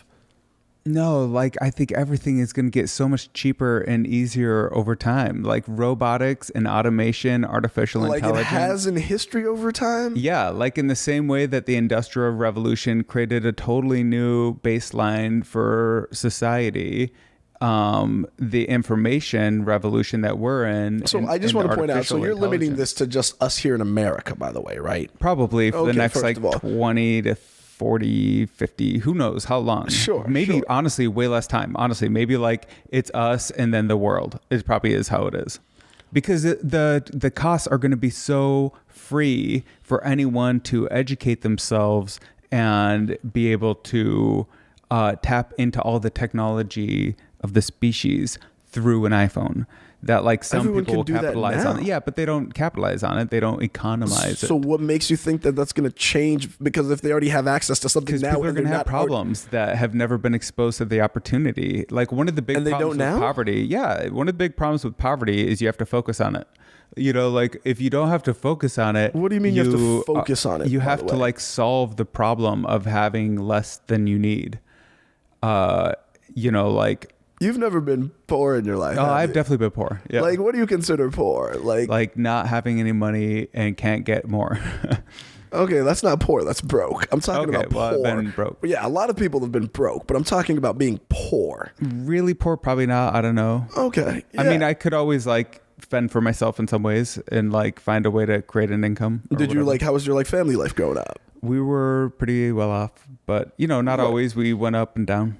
Right, but like you always had like probably like a decent home, and you never like had to like worry about like a food shortage or where your next meal was coming from or anything. Once in a while, yeah, like in college maybe. In college, yeah, that doesn't count. That's just college. College is different. College is a different. It's not poor. You're just college broke, and that's different. Yeah, I don't think I've ever felt like a crushing weight of poverty because I've always believed in my ability to generate income. Yeah, but you never felt that as a child. Well, and I got a job pretty early. I was like 14 working for, you were fast food. 14. Exactly my point. There's a saying in like the Jesuit world or whatever. They say like, give us a child till the age of 7 and I'll show you the man. In the sense that they say by the time you're about 7 years old, about 75% of everything you're going to know in your life, you already know. That can't be true. Everyone learns so much all the time, and that's where we differ on this. You can Google this. What you can this is culture. Culture is always changing. You know, but you think about, but that's just random. That's random stats and facts and information. Your true core. I'm talking about your core of what you know. How to walk, how to talk, your thought processes and how you think, how you think love throws, all of these things about you. Yeah, your general system is already set. And that's a majority of who you are. Like you think about, if you take your human body right now and you look at it like a computer, right? Like when you press Control-Alt-Delete on a computer, you may have one screen up, you have like a Spotify up or Google Chrome, whatever you're running, but then you look at all those processes, there's a shit ton of things running in the background that you don't even notice, you're not even using actively, but they're running in the background. Your body works the same way in the sense that you're not thinking breathe, you're not thinking liver, filter this stuff, you're not thinking lungs, you're not thinking about any of that, but it's working just like the background stuff in the computer. That's all your natural body's already doing that. Everything, a lot of what you're already doing is a natural system that's already running in you all the time, and you have zero control of that. About 75% of that happens by the time you're age of your 7. That's already set, right? So I'm not even talking about that. So it's like somebody who grew up in a place when you were 1, 2, 3, 4, and you didn't know, you didn't have access to your parents, you didn't know where your next meal was coming from, your next thing. Those types of things in those formative years, they change your whole perspective of who, to the core of who you are as a person, and how you view things like money, how you things like love, and how you do things like relationships, all of these things. And a majority of people don't even realize that stuff was instilled in them before they even knew what was happening to them. By the time they were like 12 or 13, by the time they realized they're going through puberty, most of that was already set in terms of how they view all that before they even realized it was possible. Have you ever experienced like a deep level of poverty? Have I? Yeah. Yes, I have. In Africa? What's up? In Africa? And America, but Africa too. It's very, I mean, one of the things I like to tell people, don't think it's true, I even make a joke about it, but when you talk about those pot-bellied African children, that was me, my brother, and my cousin. And my cousin ended up dying from that. We were like months apart, and I ended up living. I always think like at any point that could have been me. Like it could have been the same. We're months apart. My brother was a little bit older, so he's healthier. But it's like, I guess the thing for me is like being part of that. And it's like, and people are like, what does that mean for, like, well, you're in Africa, that's a thing here. But okay, here's a story. So my grandfather on my mother's side was part of the cabinet for the first elected prime minister in the Congo. That prime minister ended up being assassinated by the CIA and other Western powers there. Whoa. Yeah, you can look up the story. It's a whole thing. His name was Patrice Lumumba. It's a real thing. This is all just history. There's a whole history around outside of the United States and the world that people here don't ever realize, and they won't teach you in schools. And most people are ignorant to all of it because they've never had to. They don't know like about the it. U.S. bombing people, I guess. And I'm not even talking about bombing. But for real, like meddling in other people's affairs. Oh, all over the world. We have bases in 123 countries in the world. Maybe it's a good idea. We have more bases than people than the countries in the world. We have more military bases in the world than countries in the world. That's a crazy statistic. Awesome. That's a great stat. You know, but what that comes to, there's a price that comes with all of that. And a lot of that cost is paid by people that we will never know. People we'll never even care about or learn about. And their whole families are paying these prices. Well, don't you think like the military is an important institution of society? Do I think the military is? Yeah. In its current iteration? Well, as a general like arm of history or whatever, like development of the species, like obviously we need militaries. You need a standing army. You need like a tip of the spear, right? And even if it's just exploration, you always need to be developing new technology because everything is an arms race. From AI to rockets, it's all an arms race. And with every country. And that is probably why it's important to have a world government, actually. It's not with every country. There's like 5-7 countries in the world that have a say in what the world does. Let's be honest. I think that the globalization super networked the world, and now we're all having this recession from the lockdowns. Yeah, but even if you go back to like World War I and II, there's always only been like, 5 to 7 countries in the world that have a say in anything else, and everyone else just has to be a part of what they pick a side, cross their fingers, and hope that side wins. That's how it's always been. Like, you look at like World War II, for example, Poland, Switzerland.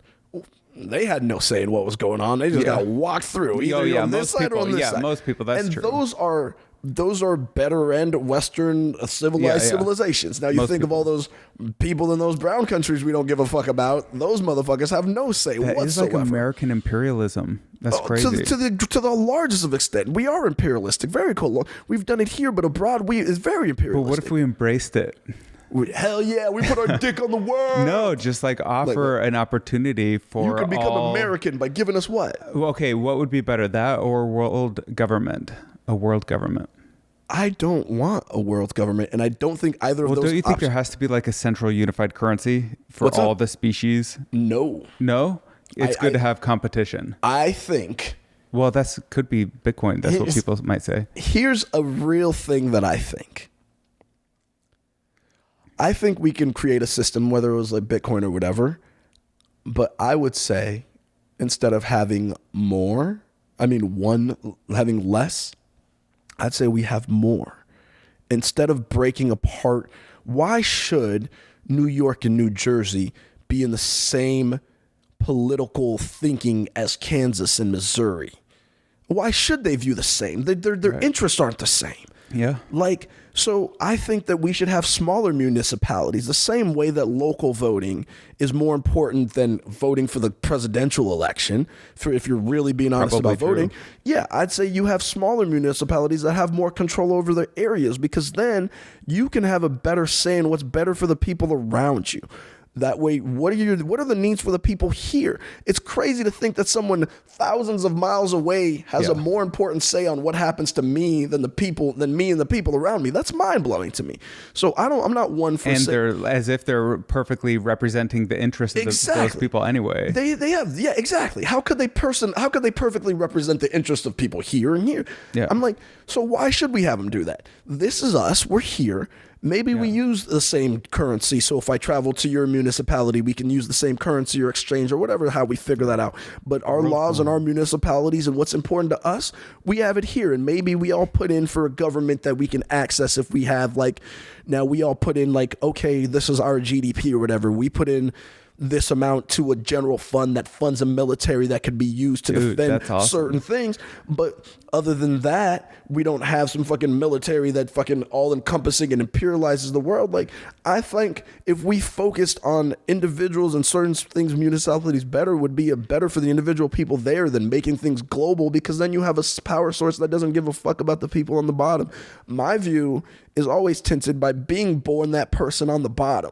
That's what tints my view. Being that fuck from that country where the people don't get to enjoy the iPhone, but they mine all of the stuff that's used in the iPhone. Being there, we don't get to the freedom that the uranium creates, but we're the ones digging with our hands and our lives to produce the uranium that's used to create the freedom for those that have it. There's a fucking irony to that. And that's what I hate about all of this, is that because it's so convenient for us to forget that. Because we don't see it, because we don't think about it. In my life, because of where I'm from, it's something that never leaves my mind. It's always in here. I can't let it go because of that. Who knows? Things go different. And there I am in that fucking mind living that life. Because somebody's got to be there for someone to be here. Everything. And that's the point I'm making, is that anything that doesn't address that first is not a way that I can get behind. I don't care. We have all the technology in the world, but if we're not...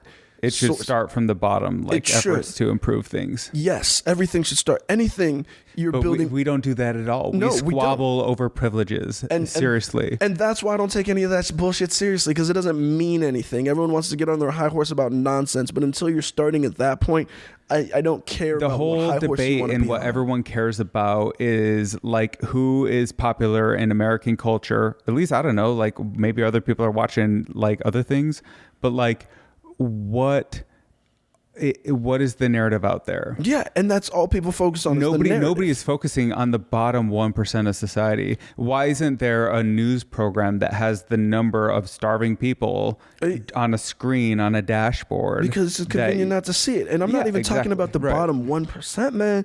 That bottom is growing a lot wider than we like to imagine and we pretend it is. But I think that is always being lifted up. The rising tide lifts all ships. I think it's always rising. I mean, it is through economy and production and technology. All of these things scale, and it is so much easier to have a loaf of bread today than 1,000 years ago, 500 years ago, 100 years ago, 50 years ago. And as the cost of bread declines, that's like a tailwind for society. But a loaf of bread now means so much less than a loaf of bread did back then. Exactly. That's the difference. There's the cost of comfort and nihilism. But what I'm saying is when you scale it, the change isn't as great as what you think the change would be.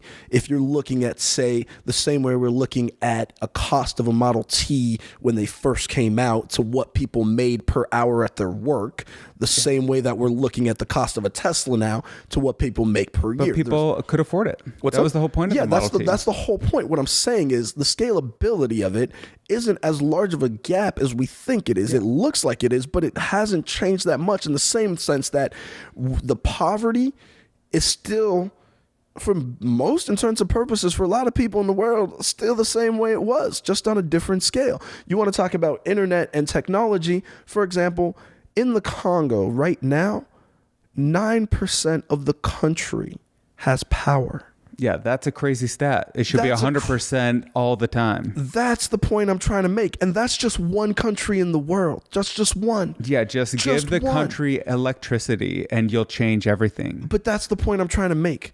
We could very easily, with the technology we already have now, do that. Address that.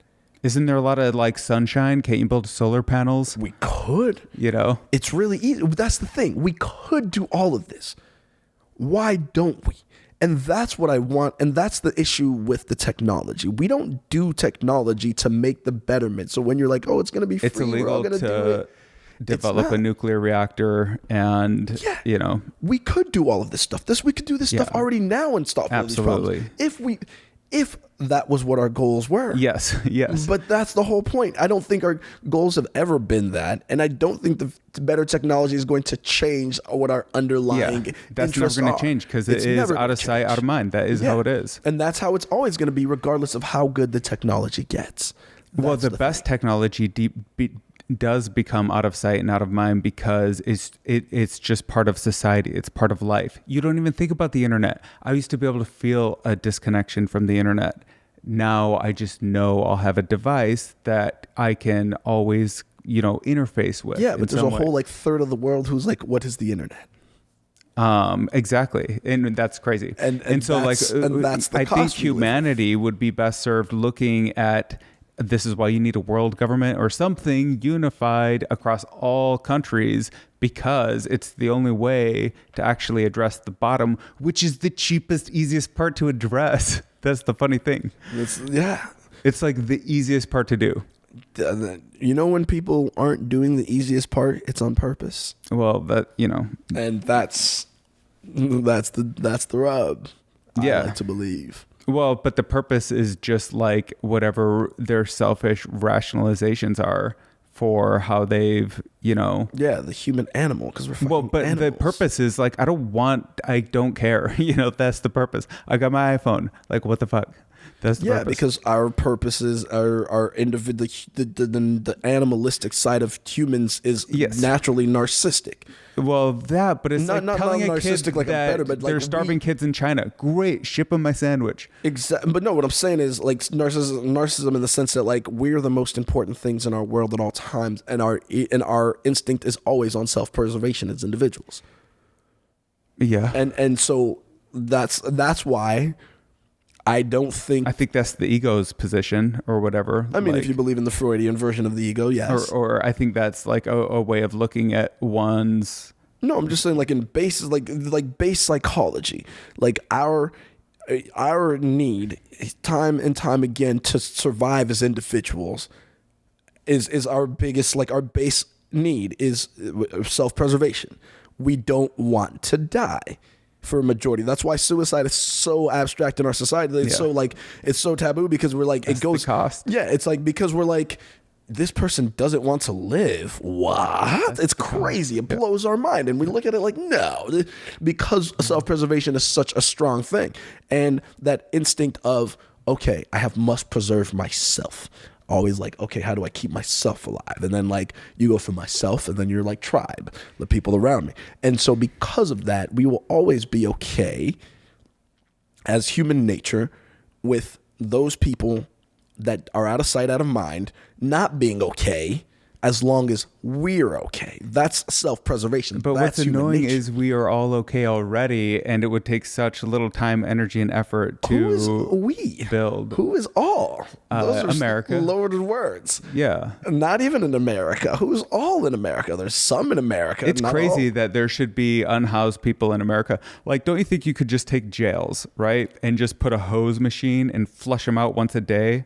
Anyone who wants to go stay in a jail cell, it's an automated thing. You just get the key, type in the code, whatever. Then you know you're sleeping safe because you're locked in a cage. That's nice. And To be locked in a cage? Do you even hear the humanity of what you're saying? But you control the cage, right? Like the entry exit. Like you have a passcode. It's just like renting a locker at a Disneyland. Why does it have to be a jail? Why can't it just be a room? Well, it's got to be like able to protect you from other people reliably. Because people in jail now are very safe. Yeah, or I don't think they are safe. Yeah. Yeah. But this place would just be like a homeless shelter, and then to clean it, the whole thing flushes with 1 million gallons of water that gets recycled once a day. I hate this idea, and it's a Really? terrible Why? idea. Okay, That's why? horrible. But like you can have a warm place to sleep for anyone at any time. You can house millions of people that way. So the only way that you can imagine to house a lot of people is to make them go to jail nightly, is what you're saying. That's what I would want to do. So they have to go to a new jail I would cell. want to. No, So they have to go to a new jail cell every well, night. maybe they can rent it for like months or years. So, Yeah. so you want to give Just people the option indefinite. to Yeah. rent jail? Just indefinite. Yeah. So I'm indefinitely renting a jail cell. Yeah. That's called being Yeah, in you get your prison. cell. Well, I mean, whatever. Like, it's better than like being outside. What? Don't you think? I would rather rent a jail cell, I or would- not rent, but like, That's like I would rather it's sleep clean, at a park. It's warm. I would rather get shanked by a homeless person with What? rabies at the park than put myself in a fucking jail cell indefinitely. That is such a fucking wild idea. What's so to bad me. about a jail cell? Like, you just sleep there 8 hours a day. What's so bad about that? Have you been locked up in a jail cell? No, but like, I wouldn't want to go to a prison. I'm just talking about like a homeless shelter. Like, basically imagine a factory building with like the same size rooms. It's all the same, so it's efficient. Literally everything is the same. I've been to an actual jail. I can tell you why that's a terrible idea. Because you know the way they keep order in jail? How? With prison guards. Do you know why you couldn't have that same system of a jail without guards? I think because the same way people get they'd be murdered in communities. prison. I think they'd become communities. Like, people would live there for years. They'd have their cell, right? Because like, if you can like set unlimited, then you just know that's your cell for unlimited time, and it's warm and it has water and a toilet. Boom, solved. And then once a day, it just gets flooded with 1 million gallons. It's like a stainless steel You live toilet. in this bubble world of Elon Musk and not realistic. Well, that's like not even realistic. no, that's a like, not scaled real- solution. Yeah, like that's the world he lives in. Is like, okay, if you do something enough, the costs decline. How much do you have to do it for the cost to get close to zero? Yeah. As close as possible. But no, what I'm saying is there's this element of that type of thinking that forgets the biggest portion of any solution is the human element, because that's the biggest part, and your solution has a zero on the human element, and that's what people like you, like Elon Musk and those things don't get, is because they don't think in terms of solutions, that their solutions don't include. That's why Elon Musk says all sorts of crazy things, and what he said versus what he actually does. He said all sorts of things. What has he actually done that he said he was going to do that worked out the way that he said it was going to do, or better? Very few things. Well, I think he's created a lot of value for the world in new technology. In terms of what? Just like cars and automation and batteries and apparently actuators and artificial intelligence and chips and just robotics in general and artificial intelligence and rocketry and finance. How does you're listing all of these things? How does that affect an average person's day-to-day life? I don't think it does yet. I think the impact. It's like when you want to plant a tree, overvalues. you want to doesn't that tend a overvalue? garden that is going to bloom for hundreds of years. That's I think what. But that's what I'm saying. I think his roses already bloomed and they were just for him and his bank account. No, it's all of his wealth has yet to come. His wealth, like everything he does is unprofitable. Is unprofitable? I yeah. don't think that word means what you think it means. Well, like SpaceX it always needs to raise money. Yeah, Twitter unprofitable. is, Yeah. hemorrhaging money, I guess. Anyway, all of his ventures are losing money. Tesla is just breaking, like they're hitting the exponent first, but all of them are going to hit the exponent. It's the same as rocket launches. Tesla's lost like $200 billion of value. Yeah. Tesla tried to grow in China and England, and but their growth rates are constant. Not in Asia. It's struggling immensely in China. But even if it fell in half, it'd be twice as much as Toyota. Which is an artificial value that we created based off of Elon Musk. Tesla's worth, it's so crazy to me that, and I've always thought Tesla was overvalued just as a stock, and it showed because of this value loss. But you can't tell me the company that sells, I want to say it was like number 10 or 11 on the most cars sold list, is the most valuable car company in the world, and never added up. And somehow people bought into that, and then were surprised when its stocks dropped in over $200 billion of value. It didn't help that he used his stock as a piggy bank to go on a raid of Twitter and overpay for it. But this is the genius that you're behind. It's everything, how he does everything. Elon Musk says he's going to do stuff. Consolidate all the wealth into himself. And I don't think he's going to help everybody in the way that people think he will. Well, I do think he does have a pattern of doing crazy bets with a lot of focused capital and risking a lot to make those happen. And what wins have come from those bets? Tesla is a big Tesla's win. the biggest, and Tesla's been used to subsidize the rest of his things that have been hemorrhaging. Yeah, but also, Neuralink is a seed, right? That's like a 40, 50-year seed. Yeah, for him to fuck the CEO and have his kid. Like, what else has it done? What is that? What do you mean? No, just Elon Musk fucked the CEO of Tesla and has a seed of Neuralink. He was having sex with her, an affair, and now they have a child together. I'm like, really? Yeah, of one of his 10 kids. Like, this is who Elon Musk is. It's just like, well, yeah. I think the people that like Elon Musk in general overestimate Elon Musk immensely. But you don't even have to overestimate him. It's about his team that in these systems that he's aggregated around. Yeah, his systems work despite him, not because of him. Right. That's the problem. It's not him. It's everything that he built goes around him. Yeah, totally. I don't think he built it. He bought into it, and then I think he provided a lot of value.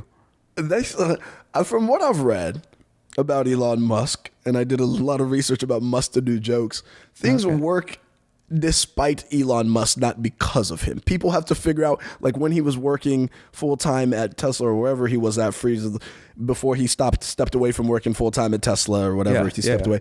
They were like, we had teams of people used to occupy Elon Musk while other people did actual work because Musk would ruin the work. Yeah. And I'm like, this is the guy. Like, well, but like he's the vision. He's the eyeball. Like all he's going to do is disrupt, right? No, not disrupt, distract. Well, I mean, it depends on what you're trying to do. Like, are you trying to like run a machine or are you trying to grow it? Like, what is the purpose? Whatever he was trying to do, he never did it well. He just needed someone else to do it well. But that's impossible to be true because of the impact that his systems have had, namely Tesla, SpaceX, Twitter, Neuralink.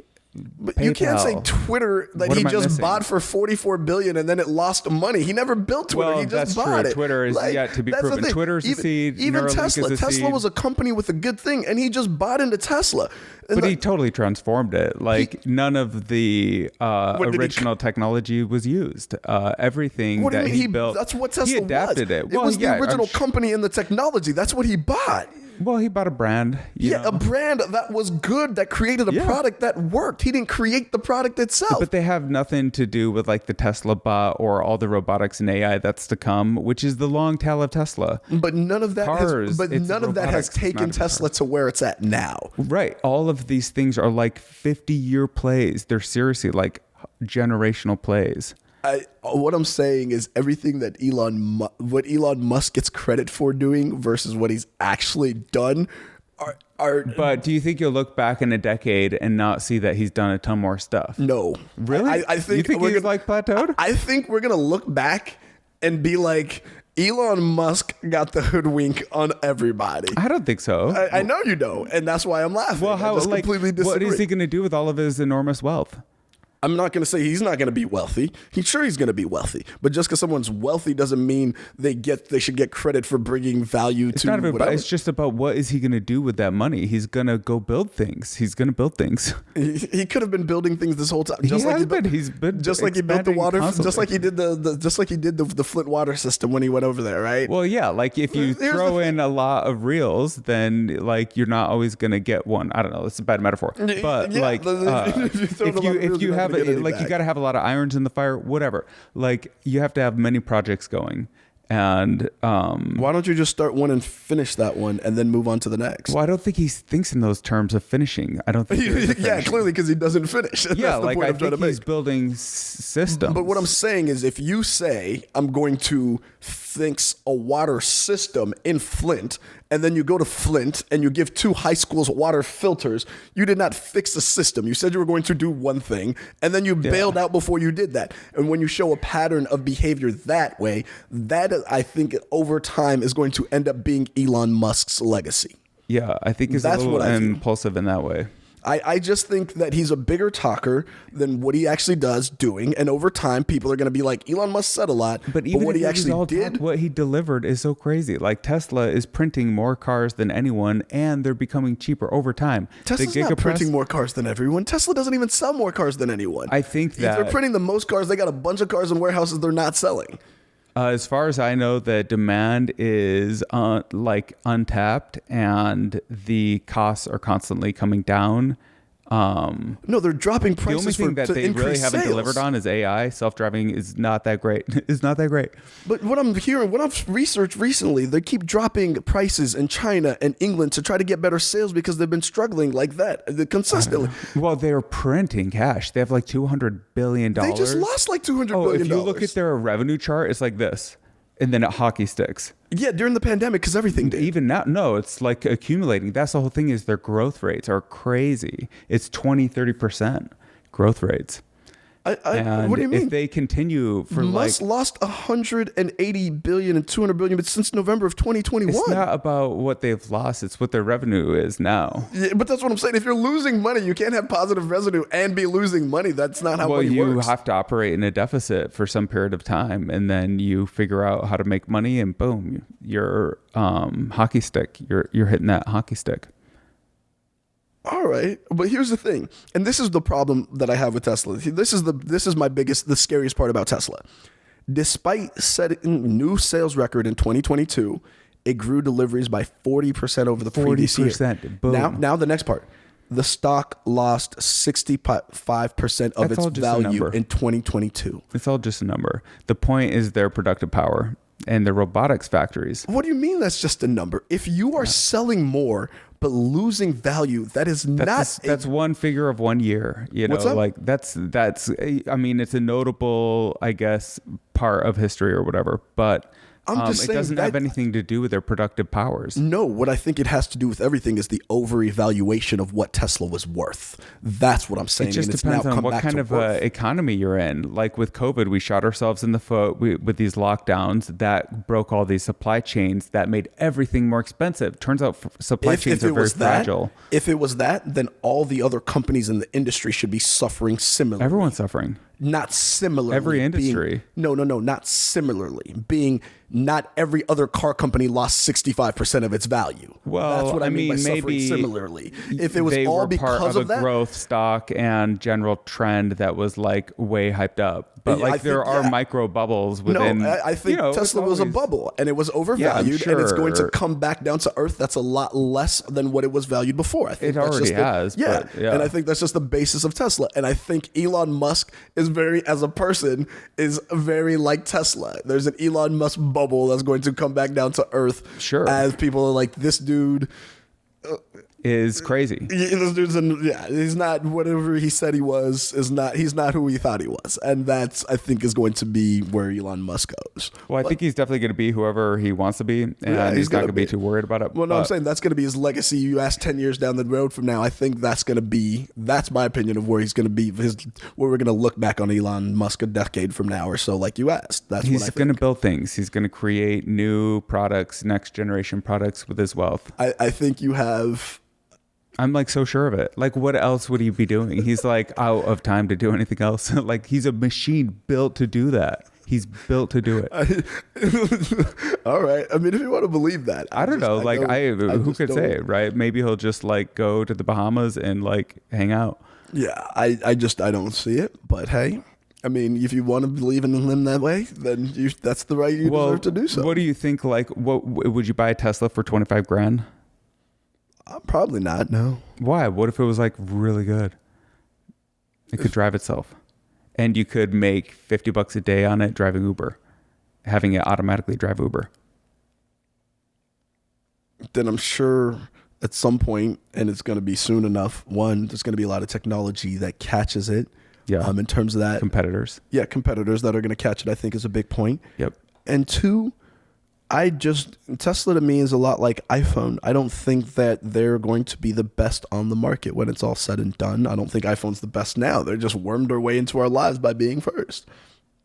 iPhones, I think they're the best on most. The best at what? I don't know, like just the feel, the touch, the camera for sure, and the overall like UI and platform and how it has all this interoperability.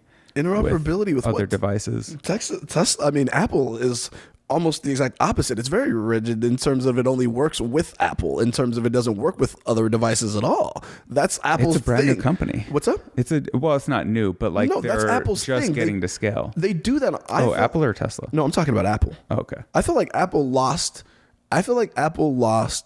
its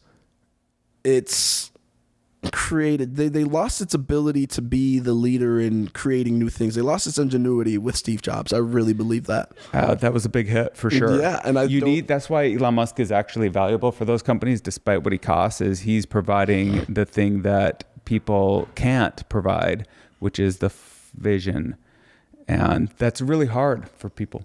So. And it is a disruptive force. It's a disruptive force. I disagree on Musk. I don't think Elon Musk is out here changing the world or creating some new vision. But he already has. Like, he's economized space. So James Webb Space Telescope, revolutionizing science in all fields of astrology. We're learning already interesting things. And it's only been in operation for a few months. And getting higher resolution photos that are cool, which is like my favorite part. The highest resolution photos in the telescope industry, better than the Hubble? Way better in different spectrums. I mean, in infrared. So they have to like fold that thing up like origami to blast it into space. Now with Elon Musk's new Starship program, they can put either something way bigger or an unfolded, much cheaper design to launch a bunch of them. His what program? His Starship. I think it is Starship. I haven't heard anything about... It's reusable rockets. Giant ones. Yeah. Okay. You haven't heard of that? I mean, I Google it. There's like a trash can flying into space. Well, all it said was, is Starship ever going to launch? Was the only they've done a ton of good launches. Google. Yeah, they've had a ton of landings. All right. March launch attempt appears highly likely. SpaceX's huge Starship vehicle could go into orbit for the first time next month. But even if it takes 10 years, it's going to do like 100x reduction in costs. What's up? Even if it takes 10 years for them to build the vehicle, it's still going to reduce cost by like 100x or a huge multiplier. If they're the first or the best to come out with it.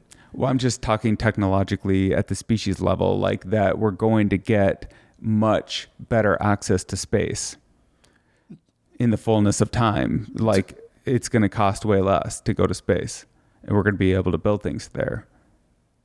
Okay. Yeah. Like, space industry is opening up. That's trillions. The space industry, but we can't go to the moon yet. Well, that's part of the industry. But we could go to the moon, but we couldn't go anymore. Well, now we couldn't. We could, then we couldn't. Now we are going to be able to maybe in 5 years. I don't know.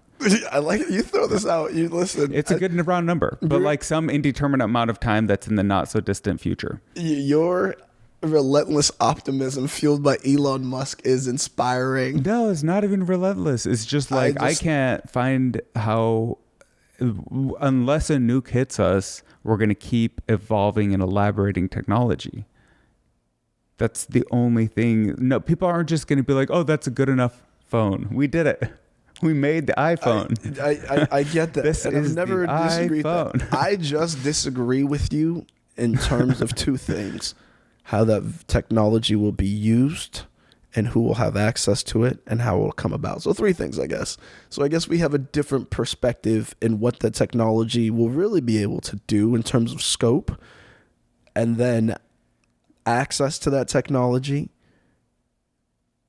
Yeah. It'll become generally available. It's really going to become like all technology, it comes down in cost. And so when things just like iPhones are generally available to everyone in the world right now, right? I think that they will be very soon, decades, right? Yeah. Exactly. But in the fullness of time, just a fraction of a moment. Yeah, in the fullness of time, but in the fullness of lifetimes, that's not a majority of them. Yeah.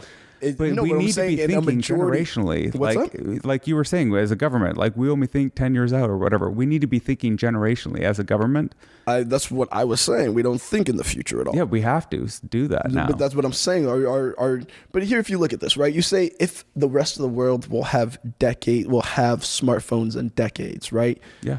That means there's going to be a whole life of people that went through their whole life and never had a smartphone that were born the same day I was. Dude, life is a fucking meat grinder, and it is like the most unfair, random shit ever. Right. So then at some point, that's the whole point, is like thinking that because we have that meat grinder is going to stop and increase accessibility for everyone. It'll just grind less meat over time. There will be less meat to grind as people die out over time, I think is going to happen first. Really? I think it'll just be because people won't have to do as much labor that is difficult. Like, just the cost of bread. Everything will become more affordable. Some people. Is the key word there that you're throwing out there. Some people. But like, how many people could get the iPhone when it first came out? Like it was a big deal to get an iPhone. And now everyone can get one. You could work at McDonald's and get an iPhone. Like, how much is it? It's $1,000, something like that. That's like a week of work. Yeah, because we found more little kids that were willing to make it. Just like get the cheapest car you can find, paint it, clean it, drive Uber, fucking buy an iPhone because it's worth it. Or an Android. By iPhone, I just mean smartphone. Yeah, but that's the point. We were, how we were able to make it cheaper?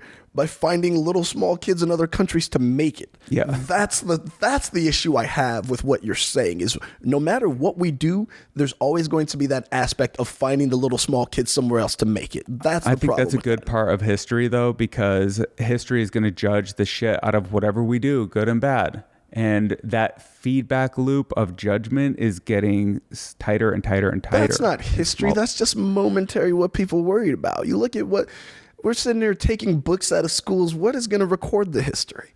Like, what is the history that we're looking at? History is eroded by the years of the victor. 50 years from now, people will decide what history is. But we decide what history is now. Only in a dystopia. Like, generally, I think no, we decide what history is now. We decide what history is now. We decide what we teach people in schools. We decide how we view. We're slowly uncovering JFK's assassination. It's happening or whatever. It's slowly happening. Yeah, we decide what history is. History is not some abstract thing of what it is. There's no general record of like, we recorded it and now you get us back in a movie, then this is history. What drives people? Like, don't you think the general human search in meaning, religion, science, that you need something to you have a space in your brain for to fill it with? That drives certain individuals. That doesn't drive society. I think what drives society partly is comfort, but also is control. Truth. Well, yeah, like power, control, so many things. But one of the things that drives us is the truth and just discovering the nature of reality. At all, the truth is. But that's the whole scientific purpose. No, here's the thing about science in general. Science here is like, for example, there's certain things like we are to the point now where you have to take a scientific study and then you have to review what that scientific study came from, where it came from. Cited sources? What's up? Cited sources? No. Who was funding it? Who was funding the scientific study? A lot of scientific bias. A lot of scientific research now is conducted by certain people to specific ends, meaning I run this $1 billion business of missile ammunition or whatever have you, and I'm funding research for you to find the best way to murder more people, right? That's what... Yeah, that's the science they're funding. That's the science that we're funding. There's no science. There's very few, and it gets harder and harder to find science out there to fund things that are for the public good. And even when they are created, for example, the guys that created, what was it? Originally the patent for, bee stings, for an EpiPen. Originally was created, and the guys that made it were for free. And then somebody took it and started charging $500 for an EpiPen to make profit. Makes sense. That is the way, makes sense. That's what I'm saying about no matter what we have, that aspect will always taint everything that we do in the growth and the freedom that we have for it. There will always be that aspect. Well, do you believe in anything like a balancing force or like basically karma, something like that? Some justice. Like, what do you think of justice? I think that idea is more prevalent in universal karma than it is in the way that society works. Society distorts karma. I don't think there's a societal karma that's like, I don't think that's a real thing. But isn't there just a cause and effect to every action? For every action, there isn't an and also evil society reaction. And there's a physics and a mechanics to society. Sure, but I don't think that's in a karmatic view. I think that for every action there is consequences, and that's all. There's just consequences to actions, and some of them are intended and some of them are unintended, and that's just what it is. Well, I like that law of nature that everything has an equal and opposite reaction. That's it. That's all I believe, is that there's just consequences for every action. Every action causes something to happen. And no matter what, there's a good side of it that happens that maybe work for you, or a side that you didn't see, or something that works bad against you, because there's that good and that bad side. That's why you got to know the truth in all things so that you can always predict accurately. But we don't want the truth. Is going to happen. We don't tell the people the truth. Well, we do. We love the truth. Like, I mean, we don't love the truth. Well, not at first, but once we realize the advantages of it, we do. We don't want the truth. I think generally people don't. They do like to stay ignorance is bliss. Ignorance is bliss. People want to know a coordinated version of what they believe to be the truth in terms of that makes them comfortable or supports their worldview. People don't want the truth. And we don't give people to be challenged in their thinking. Yeah, sure. No, of course not. If we were like, hey, we're going to go to this other country and kill this leader so we can install a new mine here so we can grab all these minerals. You guys cool with that? I think a lot of people would be like, whoa, we're just going to go murder all these people to do that? A lot more people would view it differently. But when many people would just be like, it's fine. Yeah, a lot of people would be that. A lot of people would do that. I think a lot of people are going to, but you find out who you are and you find out how people are. But I don't think we give people the choice to do that.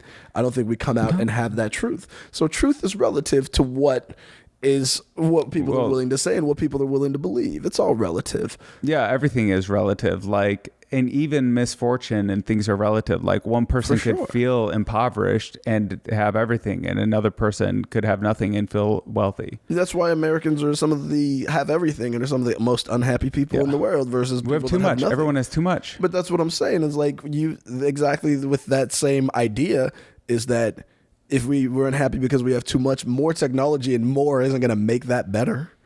I mean, you got to go forward is your only way through. You got to punch a hole through. But moving forward doesn't always mean moving in the same direction. You can move forward and change in course. You don't always have to be going just because we're going down this path of like a reckless abandon that we're heading headlong with this fucking oncoming onslaught of whatever is coming. You don't always have to go that way. Like, you can change course and change directions. And I think it's important to always stay moving. Yeah, I mean, staying moving, yes, but not always moving in the same direction and not being unwilling to change because this is the way that we've always done it, or this is the direction that we've always been going, so we're going to keep going this way. So science is going to discover us the truth so that we can all make better decisions in real time about our lives, which are going to be made easier through AI and technology in a infinite economy powered by Tesla bots, and we're going to rebuild the fucking pyramids. Dude, I we've love had it, such a man. ranging discussion. I love it, and I got to pee so bad. Okay, let's call it. Yeah, so Good. I think Let's it's put a about cap that on it. time. But Okay, well, let's build some Tesla bots to build some pyramids. That's a good idea. We can start there. If we can't do that, we can't do anything, right? That's like way easier than building bases on Mars. the Tesla bots, oh man, It's like 1,000 times easier than Mars. The Elon Musk grift. Some people been drinking that Elon Musk Kool-Aid. Dude, I love the Kool-Aid of Elon Musk. I'll drink it. I mean, know. he's like obviously got his flaws.